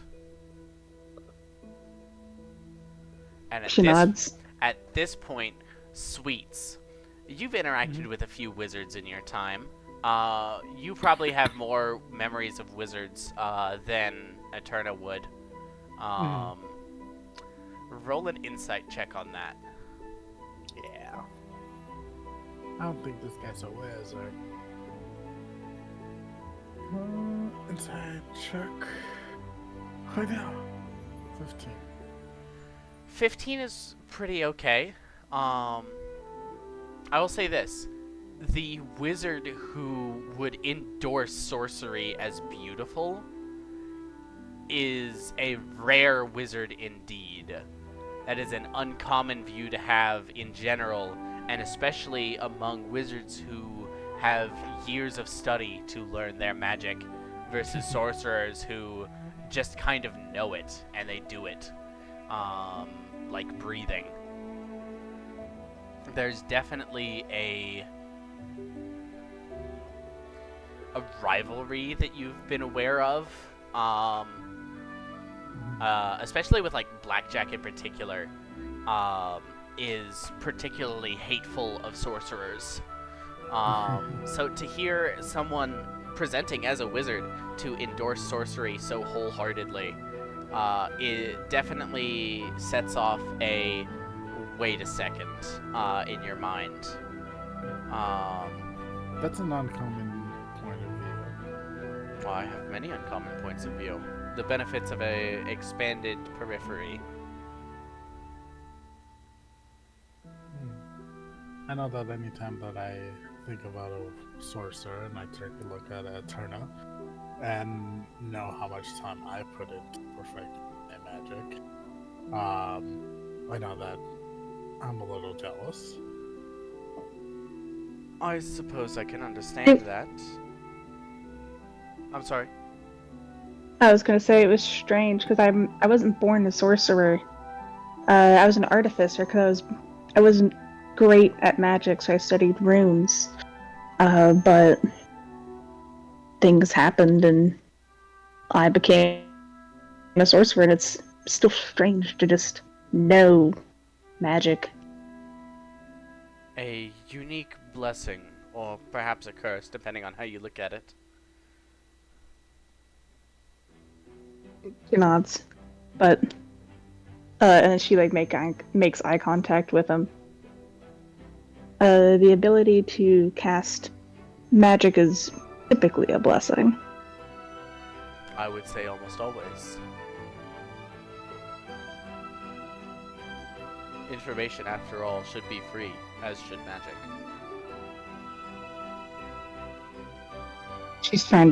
I'm trying to think of like how do I like I tell like how do I make him like let him know that I know. So how did you two meet, Arcelian? And Araceli says, well, that's a funny story, actually. A gift from one of my concerts was a magical item with the ability to contact him, specifically. And things kind of fell into place from there. And, Interesting. Yep. And Michiko nods. It's been a whirlwind, something like I've never experienced before. She truly is fantastic. I understand why you'd admire her.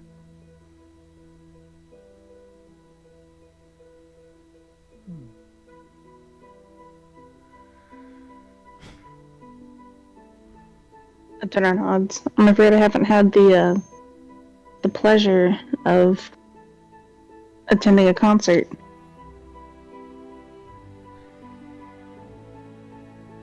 Well, I don't have any currently planned, but there will be more, so I'm sure someone with your reach would be able to attend if you really wanted to. And Michiko kind of like shakes his head slightly. Don't mean to be impolite, but they might have more important things going on. Great adventurers such as themselves. Attorney kind of like looks at him and kind of like gives a nod. Yes, we are on a bit of a timeline, as I suspect you're aware. Adventurers often are.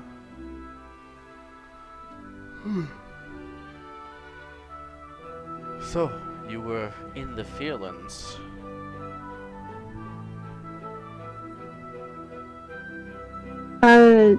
Yes. Are you referring to a specific time in the Fearlands?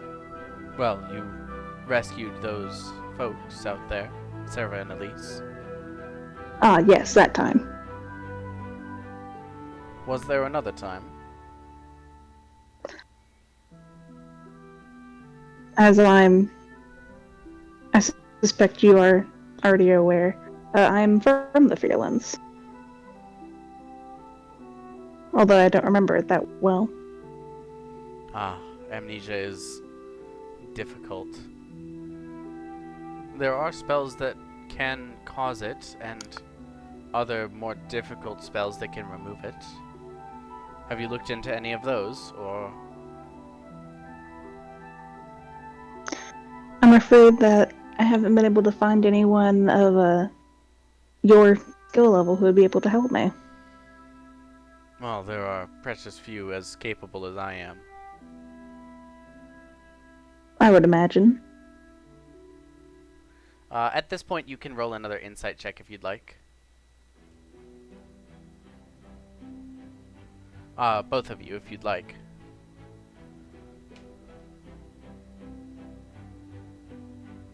$20, and Sweets, do you want to reroll? 10. So yeah, with the 20, as you're kind of like watching his movements, you're starting to see a little bit through some of the illusion magic that he has. Like I said, as Sweets has pointed out, that many people here have some various levels of illusion magic to make themselves pretty. But instead of seeing like a blemish or an acne, you can see his eyes aren't that pale blue color. Looking into them is like looking into the night sky. there's a galaxy of stars in each eyeball. And the hat that he's wearing is almost like more of a translucent blue and filled with faint glimmers of magic itself. And as you kind of like notice these details, you also get the sense that you're being allowed to notice these details.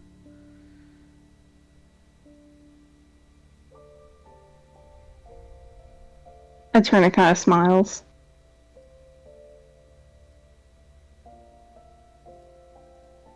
I assume that this is the same guy that she saw before. Now that you're kind of peering through a little bit of the illusion magic, you're picking up on the idea that this is likely the same figure that had stepped in when you and Sweets were speaking with Ylvarion.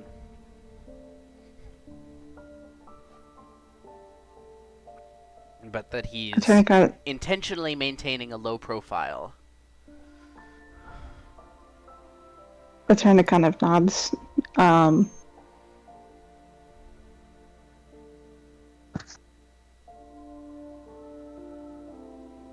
I'm and sure she kind of like curious. looks around the room.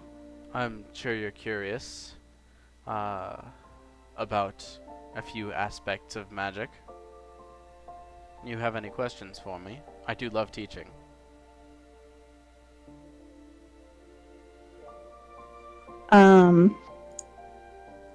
Eterna kind of like looks around the room to like see how many people were like in the room left. As I said, this is kind of a side room where Araceli and Michiko, quote unquote Michiko, had been having that conversation with the two other wizards, but since the two other wizards have left, it is just you four. And potentially Asya, if Asya has wandered her way over here. But so Yeah, far I think Asya would be a little closer. You're either in the room or out of it, or like eavesdropping. I think she might have stopped to listen for a bit and then approached the group. Sure. So we'll say at around this point, as you're kind of like looking around the room, you watch Asya walk in. Michiko kind of nods. Asya, another one of the heroes of the day. That is me. Araceli, meanwhile, kind of seems, at this point, fairly disinterested with the conversation. Contenting herself to just, like, lean her head on Michiko's shoulder.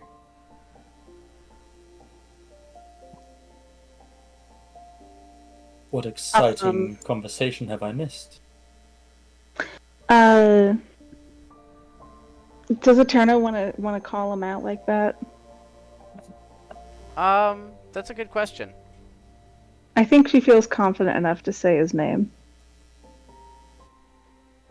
So Eterna kind of looks at him as like, I believe I asked you the first time that we met. I believe I guessed your name correctly. I feel confident in... She kind of like looks at him after she's like, I believe I guessed your name correctly the first time that we met. And she kind of looks at him for like a confirmation. He kind of like moves his head side to side a little bit. Says, I am not sure if we've met before, but perhaps I also have a level of amnesia. But you know my name.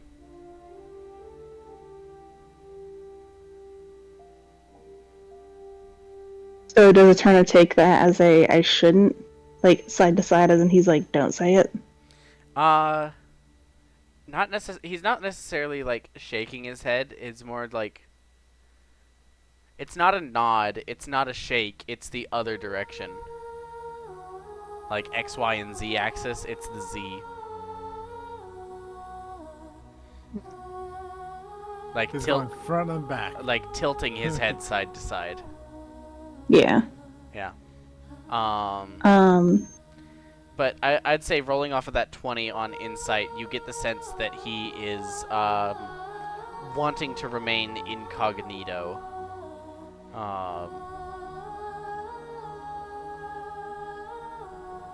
Okay, but I suspect that he knows that I know. You guys have made eye contact and spoken some shared words enough times that you can generally figure out that you know, and he knows that you know, and you know that he knows that you know, and he knows that you know that he knows that you know. And Okay. I'll let Silver continue that chain, because I know that if I say something like that, Silver always has something to say. I look at him. And he looks I at try to you. kind of like puts her hand on Asia's shoulder. This is Michiko, and not R. Kelly, but sounds like R. Kelly. I've been thinking that the entire time. Wasn't it? Araceli. Araceli, that's right. Yeah. Araceli. I've been thinking how it was like a ripoff of R. Kelly the entire time, Alan. That's what I heard first, but I was like, no, he said it differently. No, this is Araceli, it's its own name, okay? This is very much not based on R. Kelly. And the person whose character this originally is, because joke's on you, you guys aren't the only people who play D&D in Lavinia, is probably going to be fairly offended that you made that reference in the first place. So well, tell them I say hello whenever you do tell them that. I will, and I will also apologize on your behalf. No, I said what I said. Oh, okay. I'll apologize on everyone's behalf except the Australians.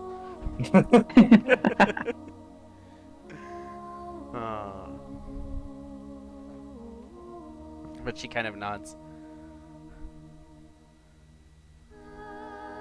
Just like, she's still fairly disinterested in the conversation that's happening here.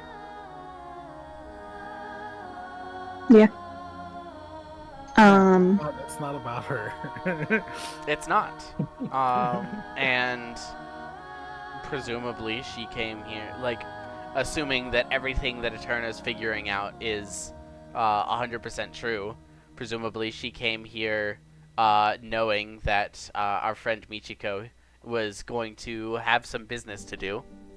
And she's just kind of waiting for that to be over so she can get back to partying with him. And I can like fully understand that. Yeah. Well, I thank you for everything you have done, Michiko, and Araceli, I look forward to seeing your next show. Of course. Asia, you can take my seat. I need to find my better half. And I walk out. I'll If you have any questions, well, we'll bump into each other again at some point. I would love to talk to you. And then I walk away. After Spooks is out of earshot, I'll lean in and kind of jokingly whisper, I'm not sure he has a better half. Definitely a smarter half.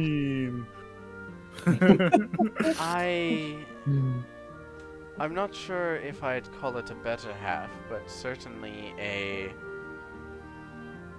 more potent half. He's not as bad as you think he is. Which half have you seen of him? All of them. Then perhaps your judgment is better than mine. What's Araceli's reaction to all of them? Not really a whole lot. Alright. She's like, she's clocked out of this conversation. Like, she's not really paying attention. She's not gonna respond to much of anything unless you specifically say her name. She seems tired, honestly. Okay. With that, I will mute myself. Gotcha. I mean, Sweet isn't that bad. He has been, not Sweet, Cedar. Whatever, a turn of nose. It's alright. Um, It's alright. I know a fake name when I hear one. I mean, yeah. But Sweet isn't that bad of a guy. And Atlas is a pretty good guy too. I have a level of respect for both of them. High praise. Not necessarily. It's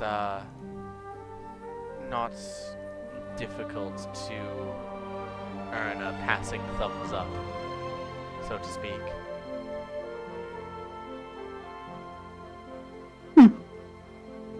Anyone who can do anything unique has been particularly blessed and is worth at least a double take.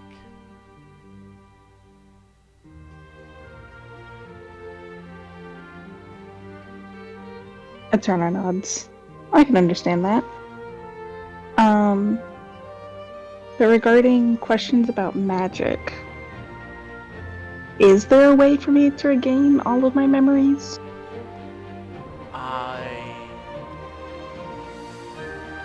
There are a number of different ways that memories can be taken. In some of them, the memories are destroyed, but in the more potent and especially the more complete, as you seem to be suffering from, the memories can't be fully destroyed, as there's simply too many of them. So they have to be stored somewhere in one or multiple objects. I imagine finding whoever took your memories and taking those objects would restore them piece by piece. Chana nods. I don't suppose that you could tell me. I don't know if I was exactly on the radar. I don't know if you'd know the spell that sealed away those memories and part of my soul. It's not unlike a magic jar spell, modified to be more useful for its proprietor's purposes, but similar.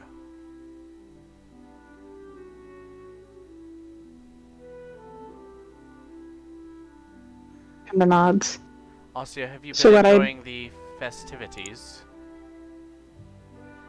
Quite so. I'm not sure what I expected, but I've found this to be a rather pleasant event, all things considered. I had hoped it would be. Not that I was expecting any trouble, of course. Well, trouble is always keen to find those with an axe for it. It's not uncommon amongst the Tidebringers, that is for certain. I hope that I haven't been a bother by trying to seek you out tonight. No, of Or course this not. evening. I don't know what time it is. Truthfully, I'm here for you and the rest of your group, as all of the guests are, but me more specifically to... I thought it was time we met face to face. Silver, you're good. If you need to dip out, you can. Got it. Thank you so much. This is like for a couple of hours and getting a full shift pay. That's huge, yeah. Sorry guys. Bye. Have a good Bye-bye. Bye, Silver. Silver's gonna go to work like a good little capitalist. Oh wow, feed the machine. Feed the machine. Yeah, that's a pretty good song. Uh,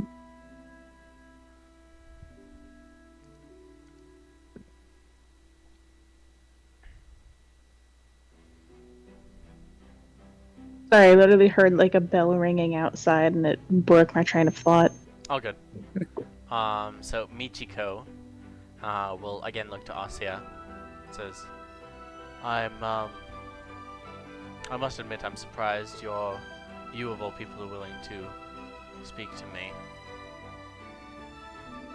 I imagined there'd be some leftover resentment. can Ossia... does Ossia immediately think of a particular event which might cause this resentment? Roll a religion check. You've never seen this face before, but as has already been mentioned in places that you aren't familiar with, this face is at least partially illusory. Okay. So, Alright. 19. with a 19 on religion, I'll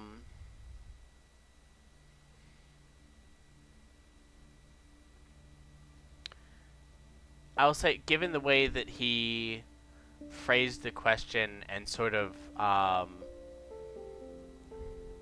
sort of the context, you get the sense that he's talking about your elvish upbringing and of all the people that you would potentially not want to talk to based on that upbringing. The god of magic Myrmidran, who stole away half of your people during the first era in a rejection of the nature that you have sworn an oath to uphold, would be the god of magic Myrmidran. Right. So I don't think Ossia holds, let's say, any particular resentment to Myrmidran. Obviously, he's something that she would have still wanted to pursue in her search for power if her other options did not succeed. Yep. And So- in addition to that, I would say, based on what I know about Asya, she would be perhaps more likely to agree with the High Elves who abandoned the Wood Elves and chose Myrmidran, and chose power, rather than to agree with the Wood Elves that she grew up with. Yeah, just because she's only seen the outcome of that in person with the Wood Elves and what it made them, and she's only read about the High Elves. Never experienced it herself. So I think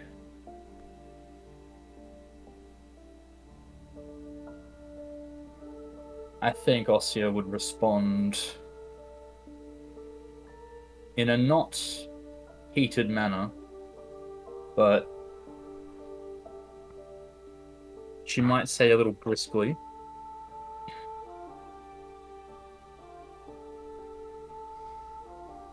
despite the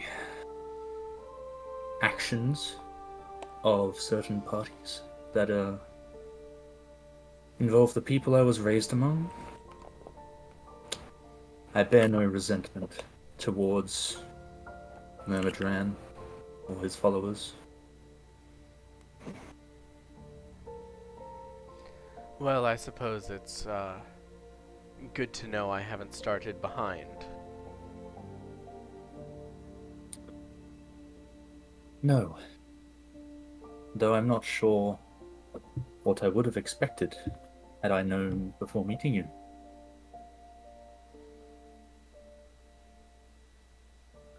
I suppose that's fair. I do my best not to be expected at all, actually. Then we are on even ground. I attended this party with no preconceived notions.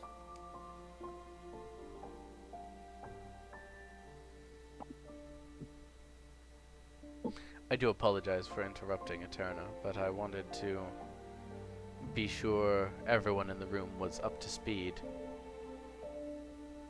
Yes.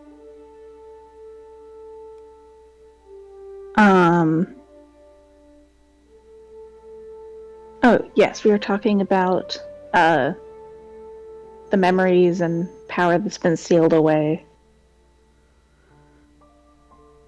It's in Kalamazoo, isn't it? I would say that's fairly likely. Ugh. Man. Your former employer isn't necessarily one to let go of things that he thinks are his. No, he is not. I'm sure you're aware that's why I have to wear an amulet to, keep him out of my mind. It's fortunate that amulet looks so good on you. It really is, isn't it? He kind of gets a elbow from Araceli at that. He turns. Not as good as you, of course. But a compliment is deserved.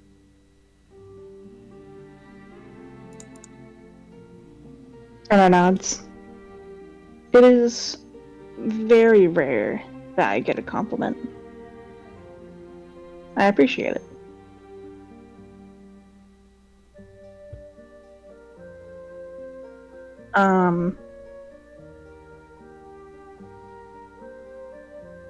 She kind of thinks for a moment. Will Poyo? Do you know if Poyo would or will get his powers back? Or is that between that him would be and between Caranth? him and Caranth, and of the primes, Caranth is one of the ones I tend to have less to do with. I agree with him in principle on a number of things, but I find actually interacting with him rather tedious. Understandably. I can understand that. I'm just worried about Poyo getting himself killed while he has no powers. He'll be fine. She kind of nods. He has to be anyway. It'd be better if he was. His existence is certainly convenient. Although perhaps not for the plant life. Eterna kind of gives a big nod. I know I constantly have to remind him that if I Not want anymore, Poyo! Not anymore! that Sorry. I intend to take over the country. I need to have some land and people left to rule.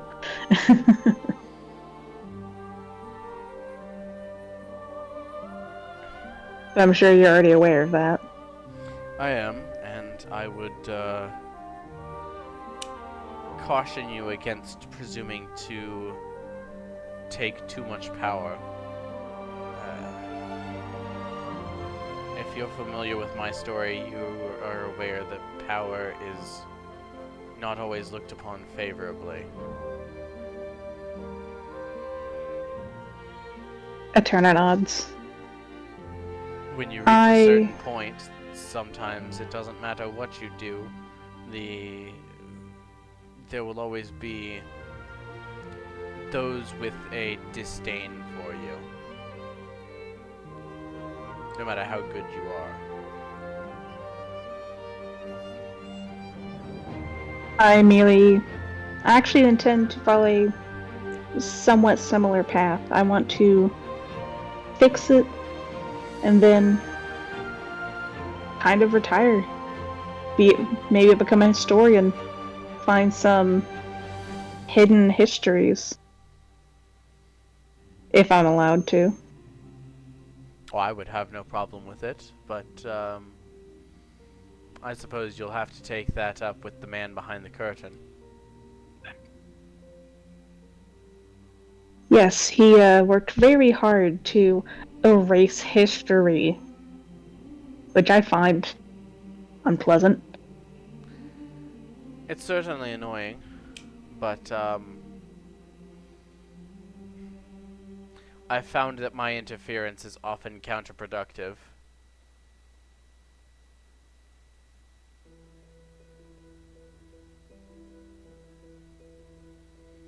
Is I suppose talking to the dead really is our only choice.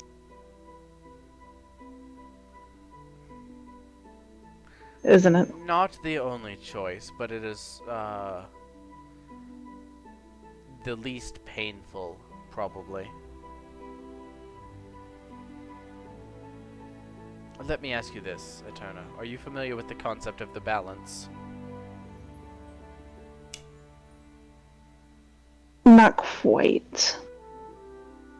Is a theory with some good evidence behind it that when Kuri Iktha and Boru Iktha were bound together by Myrmidran,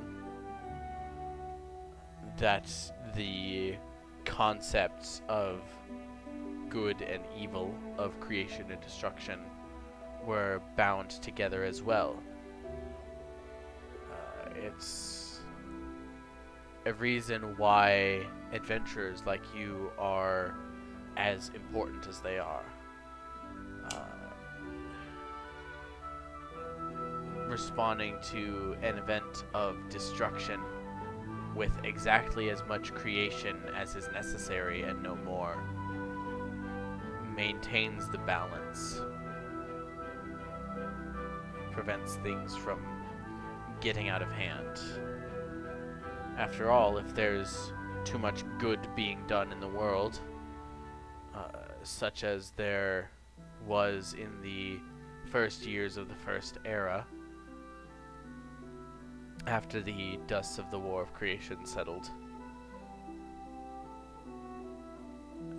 that evil that builds up has to go somewhere, and that has some difficult connotations for the future, or in this case, our present.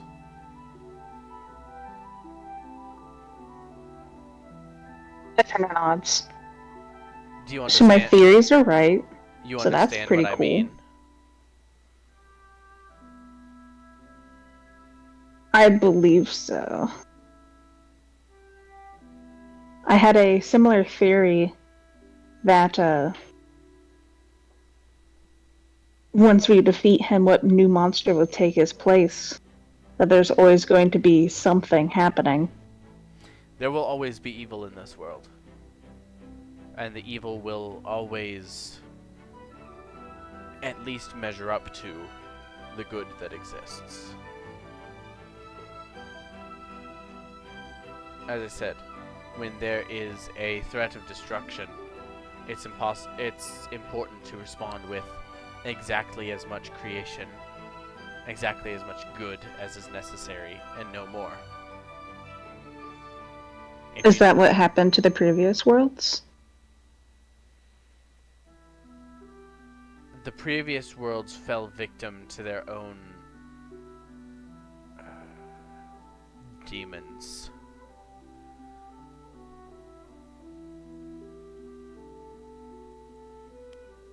In fact, there was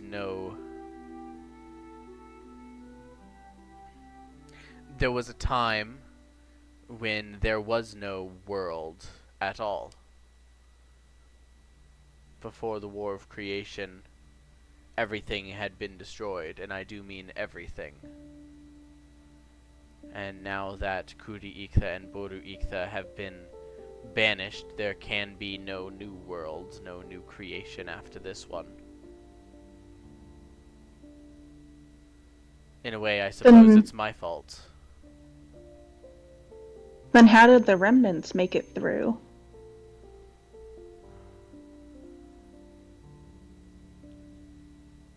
The remnants are, I'm what I've aware. been calling thing, yeah. I'm aware. Things such as Soren's Fall have survived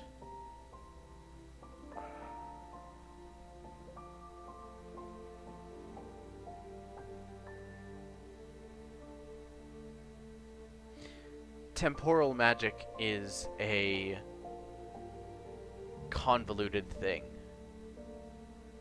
but there was much more wild magic and much more primal magic, runic magic, during the War of Creation. And so the simplest way to put it is that there were objects and land features that were pulled from the past during certain moments. They're pulled through time, not just through space. Yes. Interesting.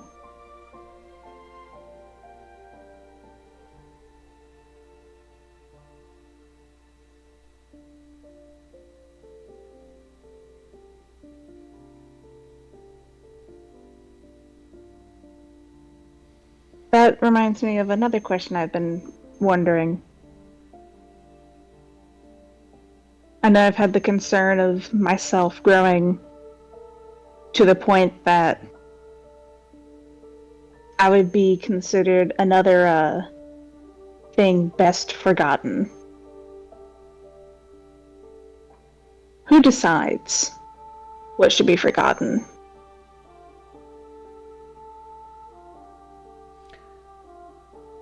Or is that all his to decide?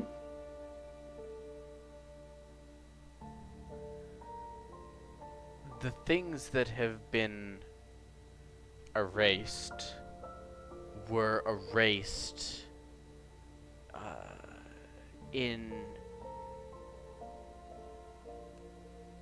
much the same moment of impactful magic as what created the Lower Shadowfell.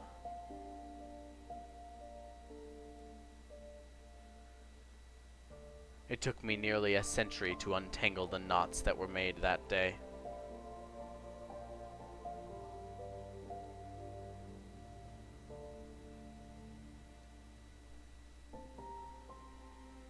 How did he do it?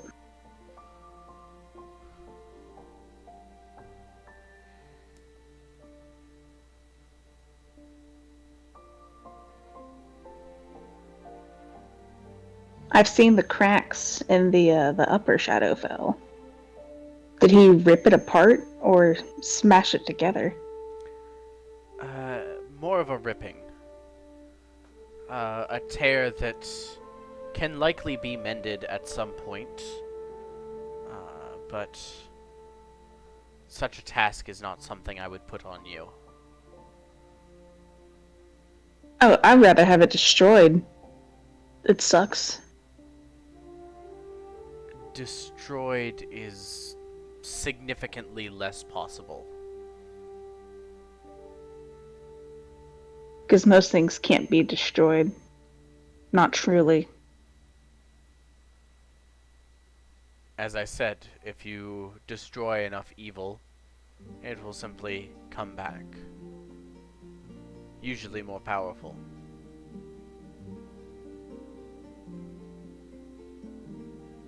And there's no way that we can just diffuse it to a lot of small good and a lot of small evil. It always has to be big and concentrated. We can't just dilute it down.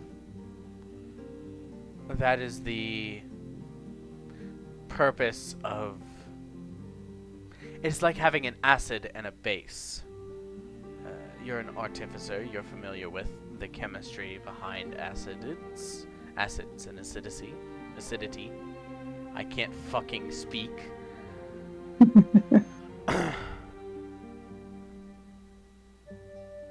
You can dilute a powerful acid with a lot of weak base to neutralize it, or a powerful base with a lot of weak acid. But if you must be careful not to overflow the container that they're in, and you must also ensure that whatever potency is reached is not severe enough to melt the container.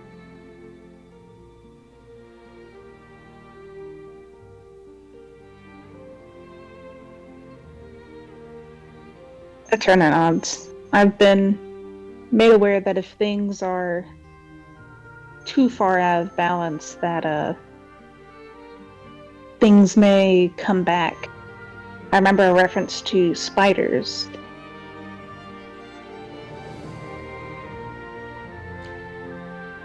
I prefer to think of it more like a rubber band.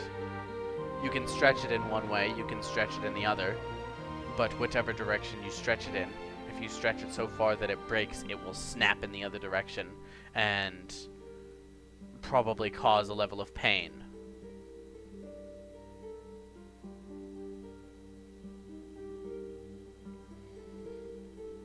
That's why I'm uninvolved in this war.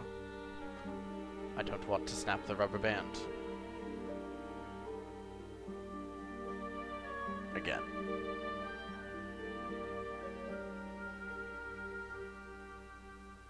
Turner kind of nods. Next time that you talk to our mutual acquaintance, friend, what have you, is there any way that he could be less cryptic? It's his preferred way of speaking. He hasn't taken he's more serious about remaining uninvolved than I am. So, he limits information that I prefer to let flow freely. But I will say this. Don't misuse the information that I tell you. It's intended for you and for the rest of the Tidebringers, as you are important in the fate of this world. A force of good that is only just good enough to neutralize the acid.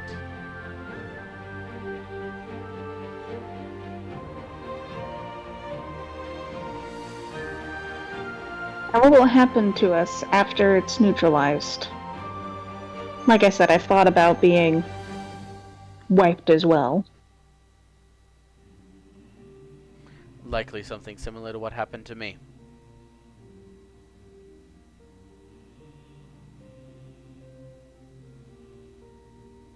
Will I be allowed to retire as like you? Oh, I am not retired.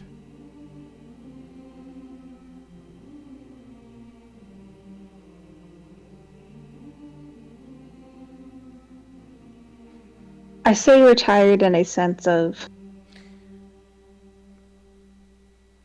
will I be allowed to, she kind of like gestures to,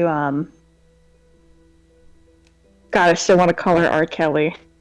Araceli. Araceli. Araceli.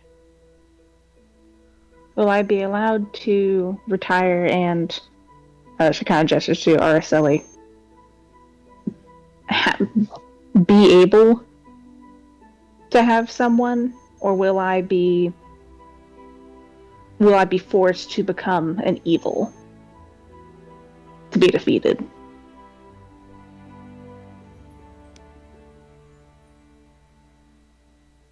Or is that too far in the future?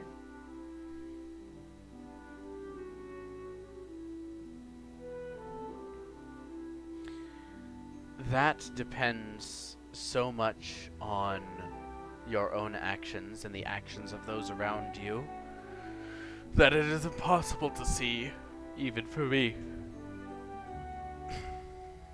But truly, Eterna, I wish you the best.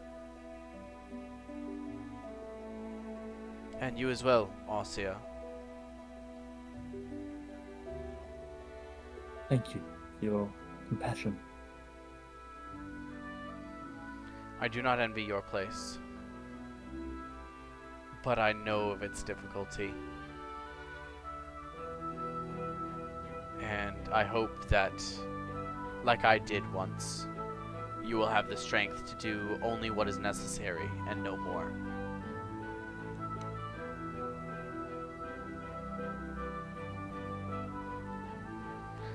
If someone must have the strength to do what will be done, it will be us.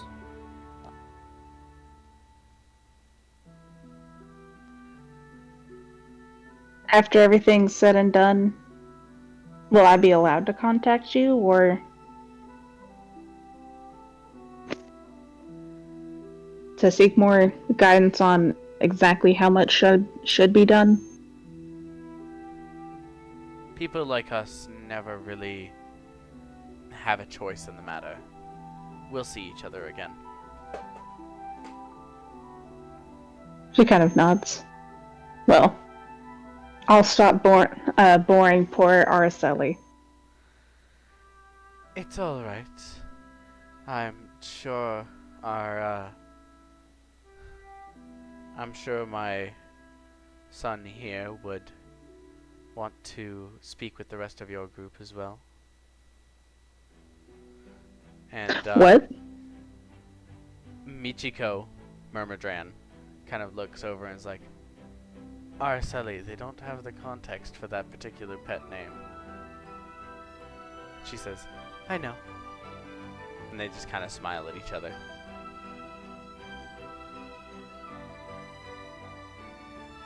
Arda's visibly confused. You get the sense that that's why they're smiling.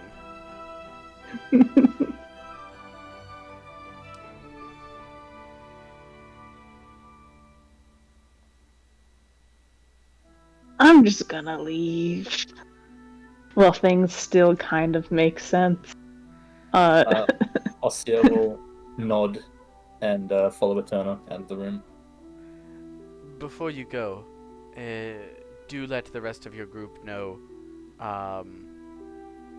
subtly, who I am and that I'm here, and willing to converse with them, should they have questions, concerns, angry words that they wish to send my way. We shall.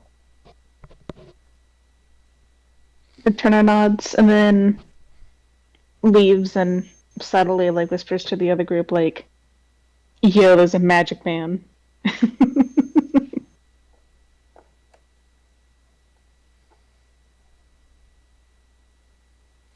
So, with all that being said, I think we jump to Jin's conversation. As you Cool. kind of are following this man in a wheelchair. He's gonna beat the cripple. This is very definitively Itachi. Someone that you haven't seen in a very long time. And it's fairly obvious why he's in the wheelchair.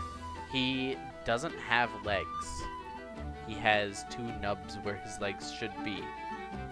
A double amputee.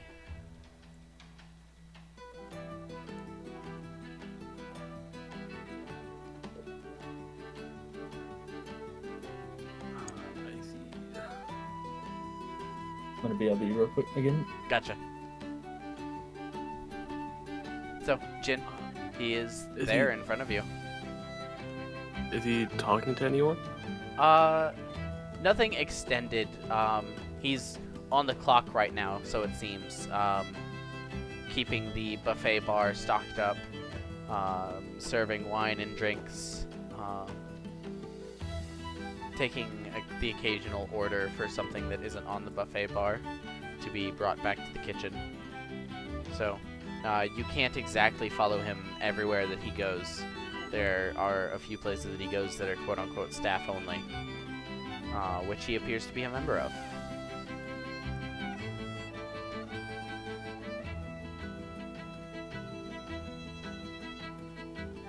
Alright, when he's available, I'm just gonna, like, slide over to him so he, like, can see me.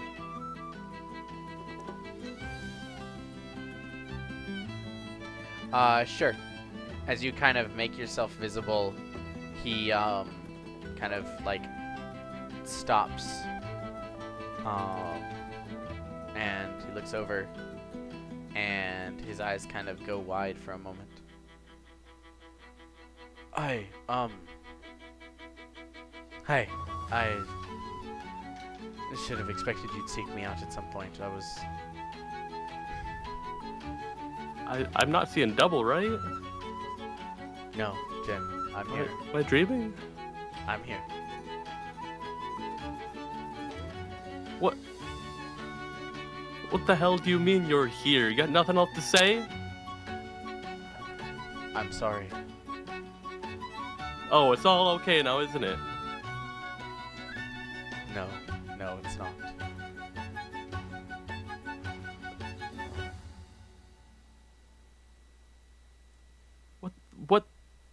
What the fuck happened? Where'd you go? I Why didn't you come back for me? was stuck. My legs are still in that cave.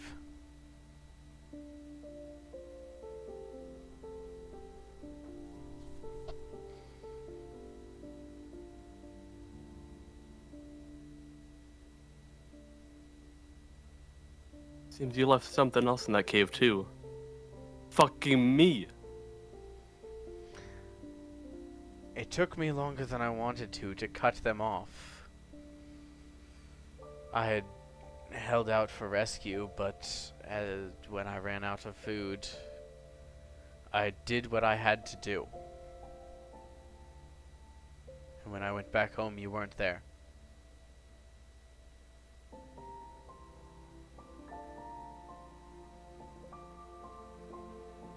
Didn't think to send out a search party? Honestly, I figured you wanted nothing to do with me, and from the looks of it, I feel like I was right.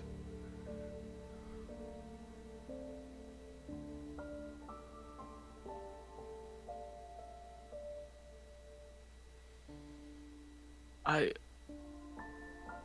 don't know how to feel about you actually being alive, to be honest.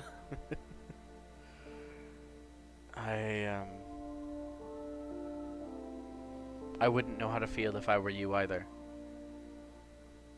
But I hope that there's a level of relief and happiness mixed in with the confusion. Oh, there is. I'm glad you're alive. All things considered. Thank you. For a moment, I wasn't sure. Would it be too much to ask for a hug? Without saying anything, I'll initiate the hug. Yeah. He wraps his arms around you. Just, you can tell, even though you can't see his face, because as Doctor Who would say, the point of a hug is to hide your face from the other person.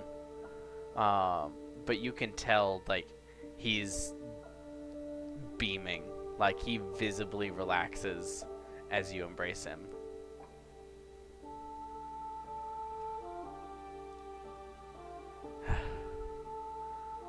I've missed you. I missed you too. Seems like you're doing pretty well for yourself. Yeah, well, before I joined this party here, I wasn't really faring too well, to be honest. You mean But such is life. you mean to tell me that Faymentine kid has been a good influence? Surprisingly, yes. I'm actually quite surprised.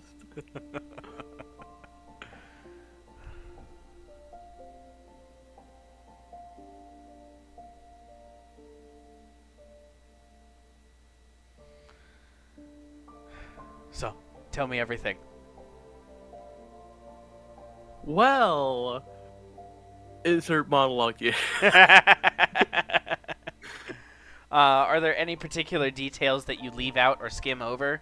Or should I assume that he gets the cliff notes of the entire adventure that you have had since you left your hometown? Oh God, do I want to leave anything out? I think you should mention that one time when you grew a second head. No, I'm specifically leaving that part out. Fucking what did we name it Oh, again? you don't want to remember Francois? Francois! Yeah, I leaving that miss- part out. I miss Francois. Bro, imagine me coming up to this event and seeing him and he sees me with 2 heads. I know, Turner would have cut the other That's head off terrible. once he started talking. Oh my god, I have a lot of explaining to do. oh my god, I haven't seen you. What the fuck is that? Oh my God, son, is that you? You have 2 heads now, what the fuck? I didn't know I had twins.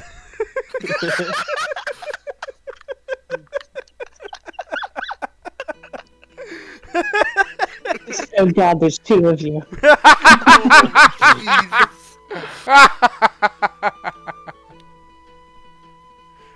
Maybe he'd say that a decade ago, but now he probably wouldn't.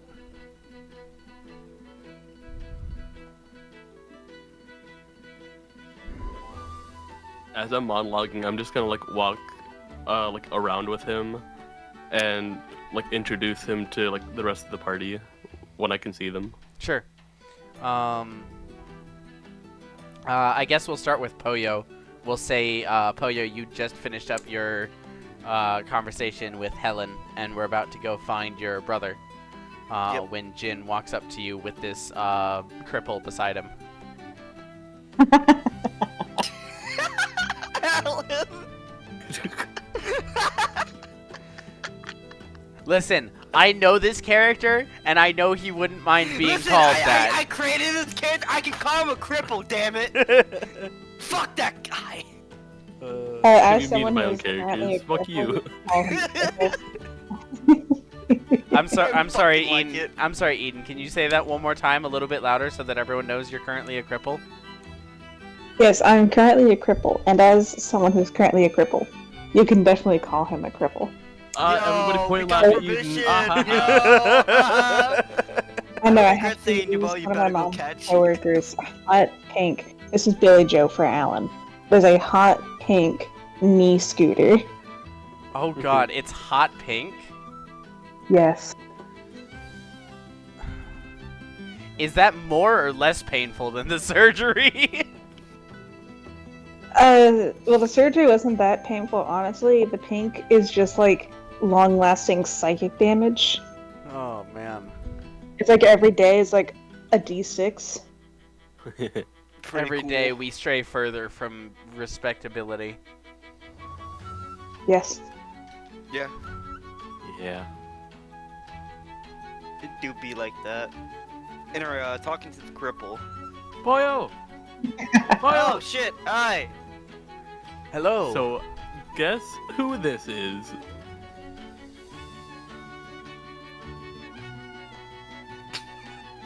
Your Come mom. on, guess. Oh, I thought you were trying to say that. Do guess who I am? well, What? Was I supposed to guess you're who Poyo. he is? You're Poyo Faymentine. Yes, I am. Formerly Magnus Faymentine, but I understand you're not a fan of that name. Nope. Then I'll never use it again. Good. I respect you more than my dad then. Anyway, Your dad does his best. He's certainly done right by me. he just wants to put on a good face for everyone. Maybe, Honest but it children. means maybe, but it means I'm a cripple with a job and a soft bed to sleep in, and not a homeless cripple. So That's always fair. Yeah. So If who he's- do I have to give the pleasure? I am Itachi. This is my dad. Holy shit! Yeah. Holy shit, indeed. I know there's not much resemblance. Honestly, no, I could not tell that you guys were like Oh, related. can't you see it in the eyes? And I like flutter my eyes at Pollo. Maybe. What, God, Jin, are you saying this is your their eyes boyfriend? even the same color? Yeah, they are. God, it would have been so funny if they weren't and shit.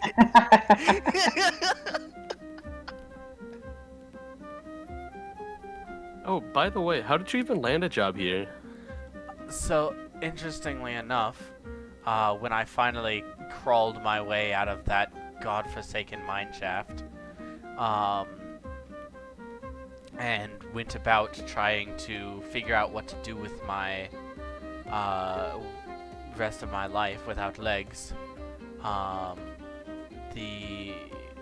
managed to find a lawyer of sorts, bureaucrat who's skilled in the law, and he managed to strike up a deal with the owner of the mine, that being Benetroth.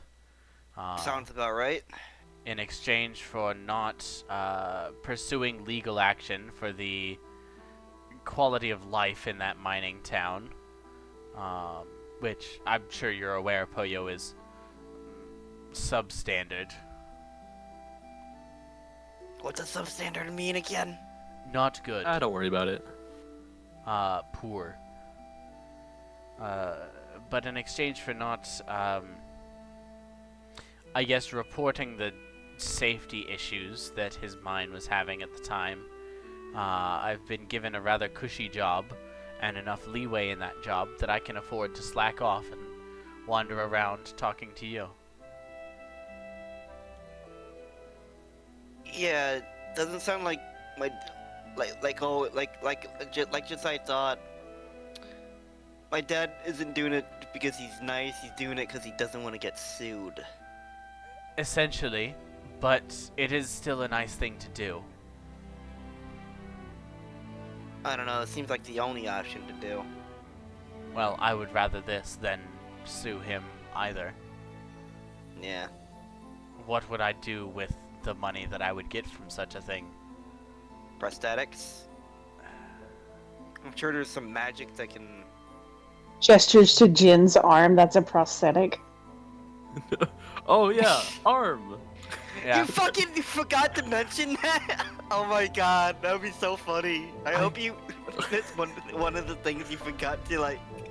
No, No, the funny thing is the attire that I have on right now doesn't really show my prosthetic arm. yeah. It's fairly hidden.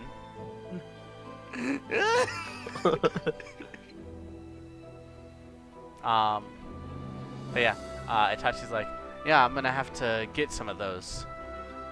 Maybe not arms though. Maybe we'll stick with legs. Be kind of weird to be running around on 4 arms. Actually, I'm sorry if this is I don't know, I offensive. think you look pretty cool. I'm sorry if this is offensive to ask, but when did you lose your legs? How recent was this? Gosh, how long has it been, Jin? Years at least. Yeah, it's been like 6 years? 7? I'd say like 8 years to be honest. 8 years. Damn. It's not a new injury.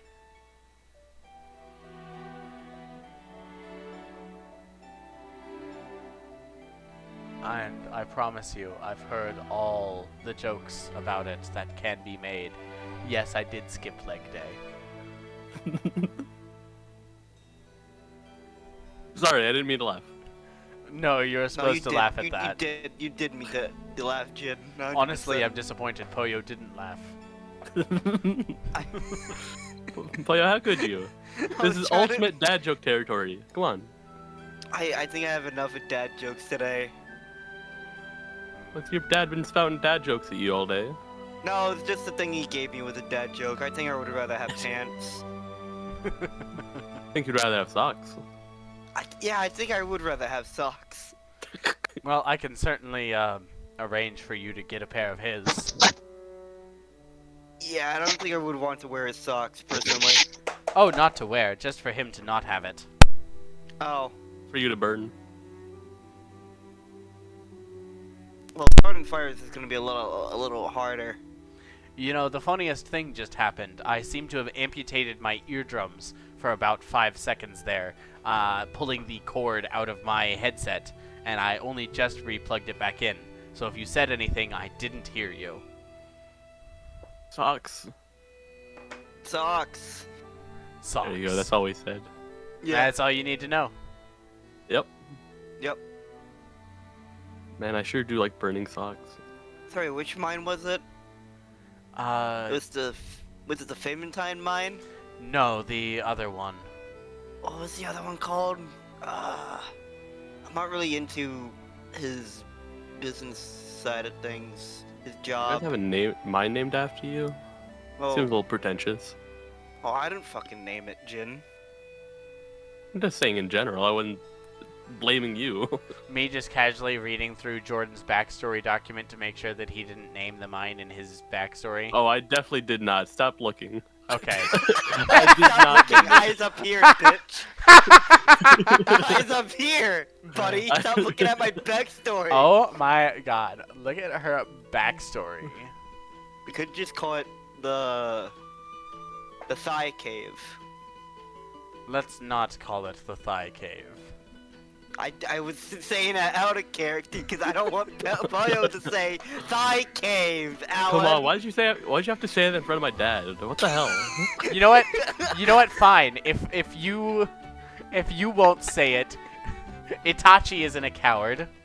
I don't remember the name exactly, but I suppose given I lost my thighs there, we could call it the Thigh Cave. Ooh, we could call it the Thigh High Mine. I like that name. I like the way you think. The Thigh High Mine. It The is. Thigh High Mine. At least I'm to putting us that in my three. notes.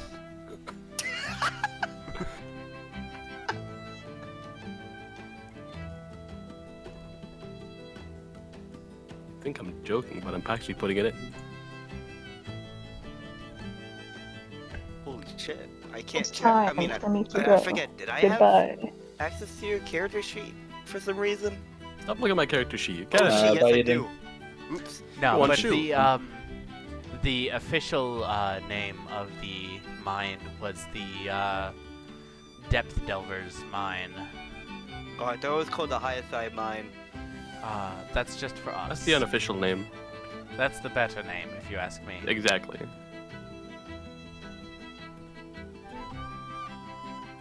So, Poyo, what have you been up to, huh? Getting good with your dad? Oh no, I immediately, well, you might have saw it, but I basically ripped a hole into his, like, new suit. It was really funny. Did he find it amusing? I wasn't looking. I'm not sure if he noticed, actually. Well, he'll notice eventually. He will. Oh yeah, I also gave him the potion longevity. Cause I basically called him old. That was also a good one. But no, I just finished talking to my sister about one of the party members that fell before you guys joined. Oh wait, who is that one? A rabbit folk, Leonidas. He's an alchemist. Seems kind of like a shit name, don't you think? I mean, to be fair, Jin, your name was Jizz, so. Jizz? Are you Yeah. insulting No, my don't put naming that in his mind. capability? No, you didn't hear No. that. No, that's Yeah, what he you didn't hear that. introduced me. That's what he introduced me as. No joke. Also, did you know? Hey, Daddy, what's your fucking last Don't name you again? dare call Crap. my dad daddy. Fuck. Don't you dare call him dad. Mr. Not Karan, that's Ruben. Fuck. What's your last name? Alazar. Elazar. Mr. Alazar. Just call me Did Itachi. you know you're... If you call Gosh, me if you call me daddy, you're likely to get another jizz. But did you I know that wanna your go son... home. Did you know your son stole one of my Potter members' parents? I believe he left that part out. Probably for a good reason. Yeah, it doesn't sound very eventful. He also introduced himself as Jizz. like right after that. He was like, as soon as he stole like that guy's pants, he was like, "Ha!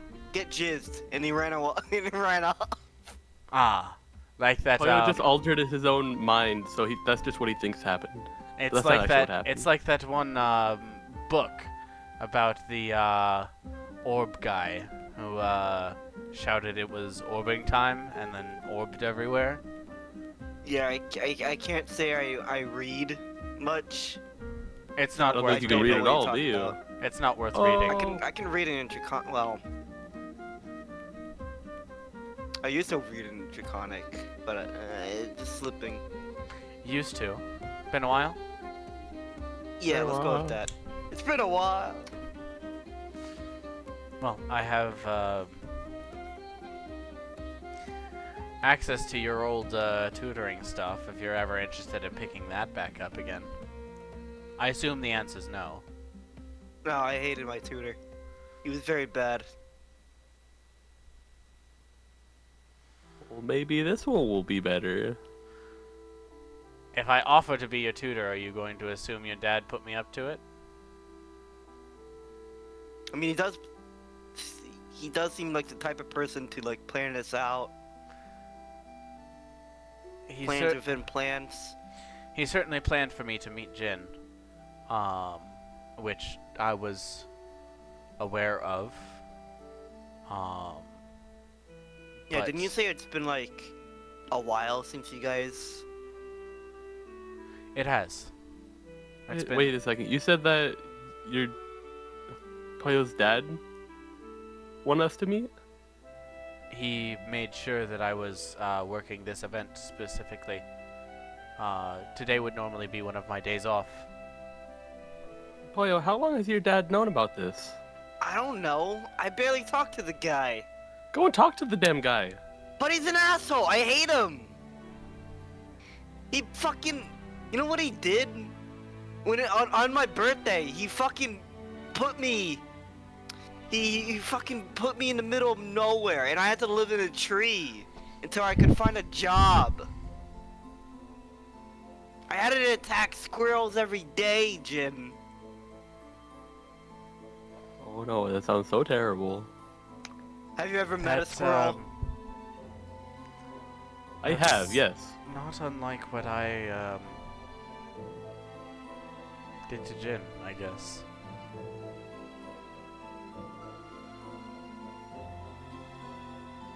And he kind of like just sits there.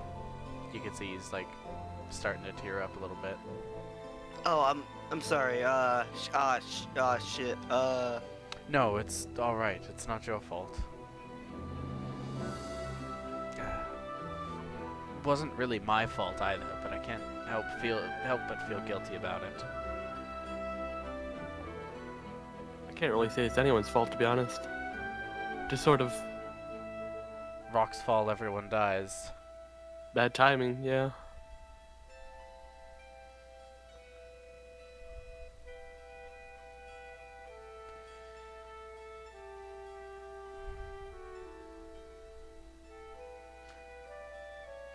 Well, Oh shit, when did Eden leave?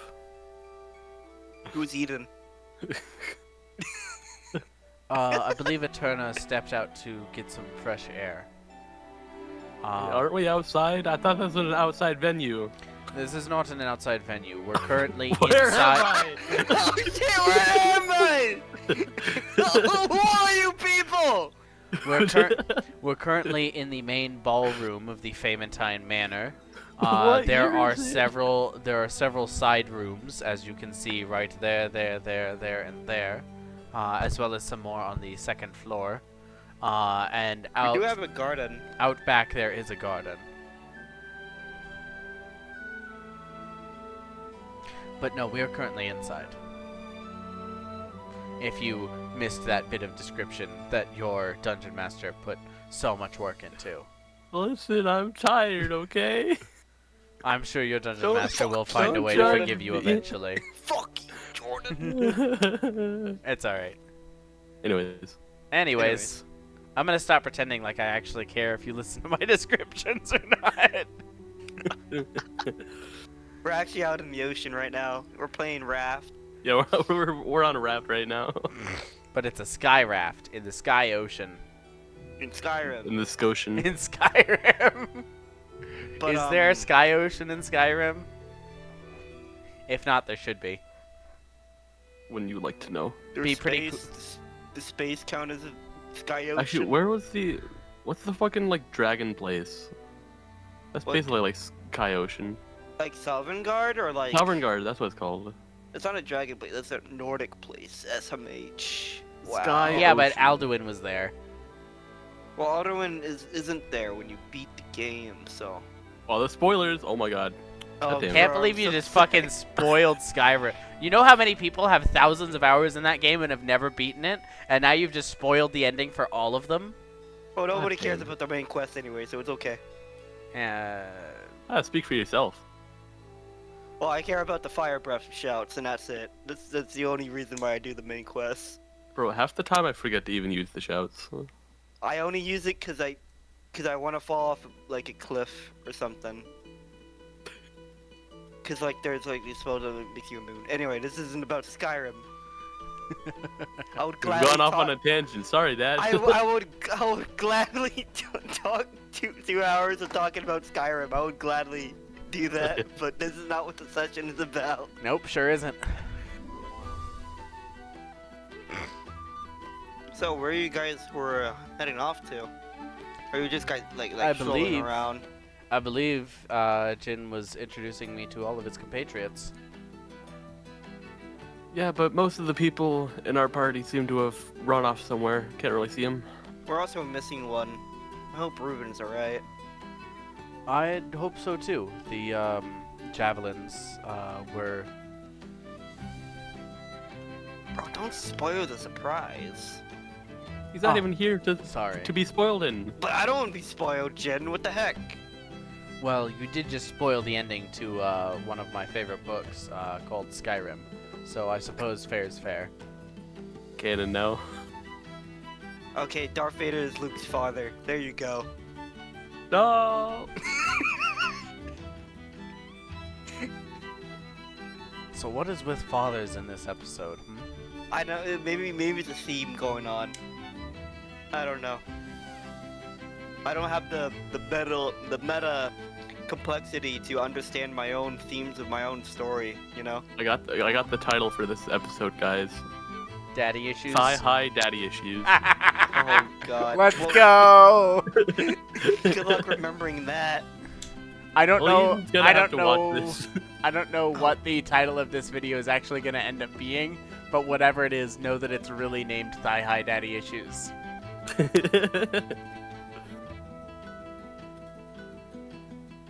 Oh shit. Oh shit. So, by the way, Poyo, what's the plan after the banquet? Are we like, do we have anything specific in mind that we're doing? Well, I believe there was like this big like I forgot what it's called. It's like a multiple eyes, and it's like a fucking. Shalix wanted to go kill it or something, but then Shalix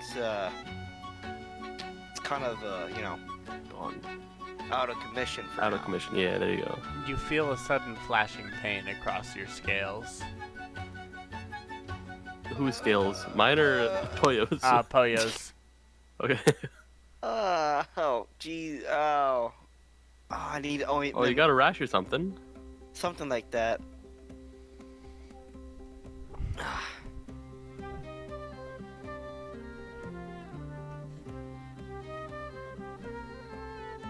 Shay. I hope Shalix is doing alright. Aren't they in the care of that devil person? Oh, you say care, but like Care In might the be a care strong of- word. Yeah, that's fair. I don't know. I thought Qualexodius would have like kept some of the plan. They didn't like. I don't think they tried to stop Shalix or anything. I don't really know. I would have gladly like. I stopped even know who assume them. Qualexodius Charlotte will is. be on her tail at some point, to be honest. Because What we was you gonna have. say? Hmm? Alan? I don't even know who interrupted you, Jordan. Qualixodius is, to be honest. Okay, Shalix is, another party member. Well, I gathered that Ooh. much. Yeah, their grandpa is a dragon. Pretty cool.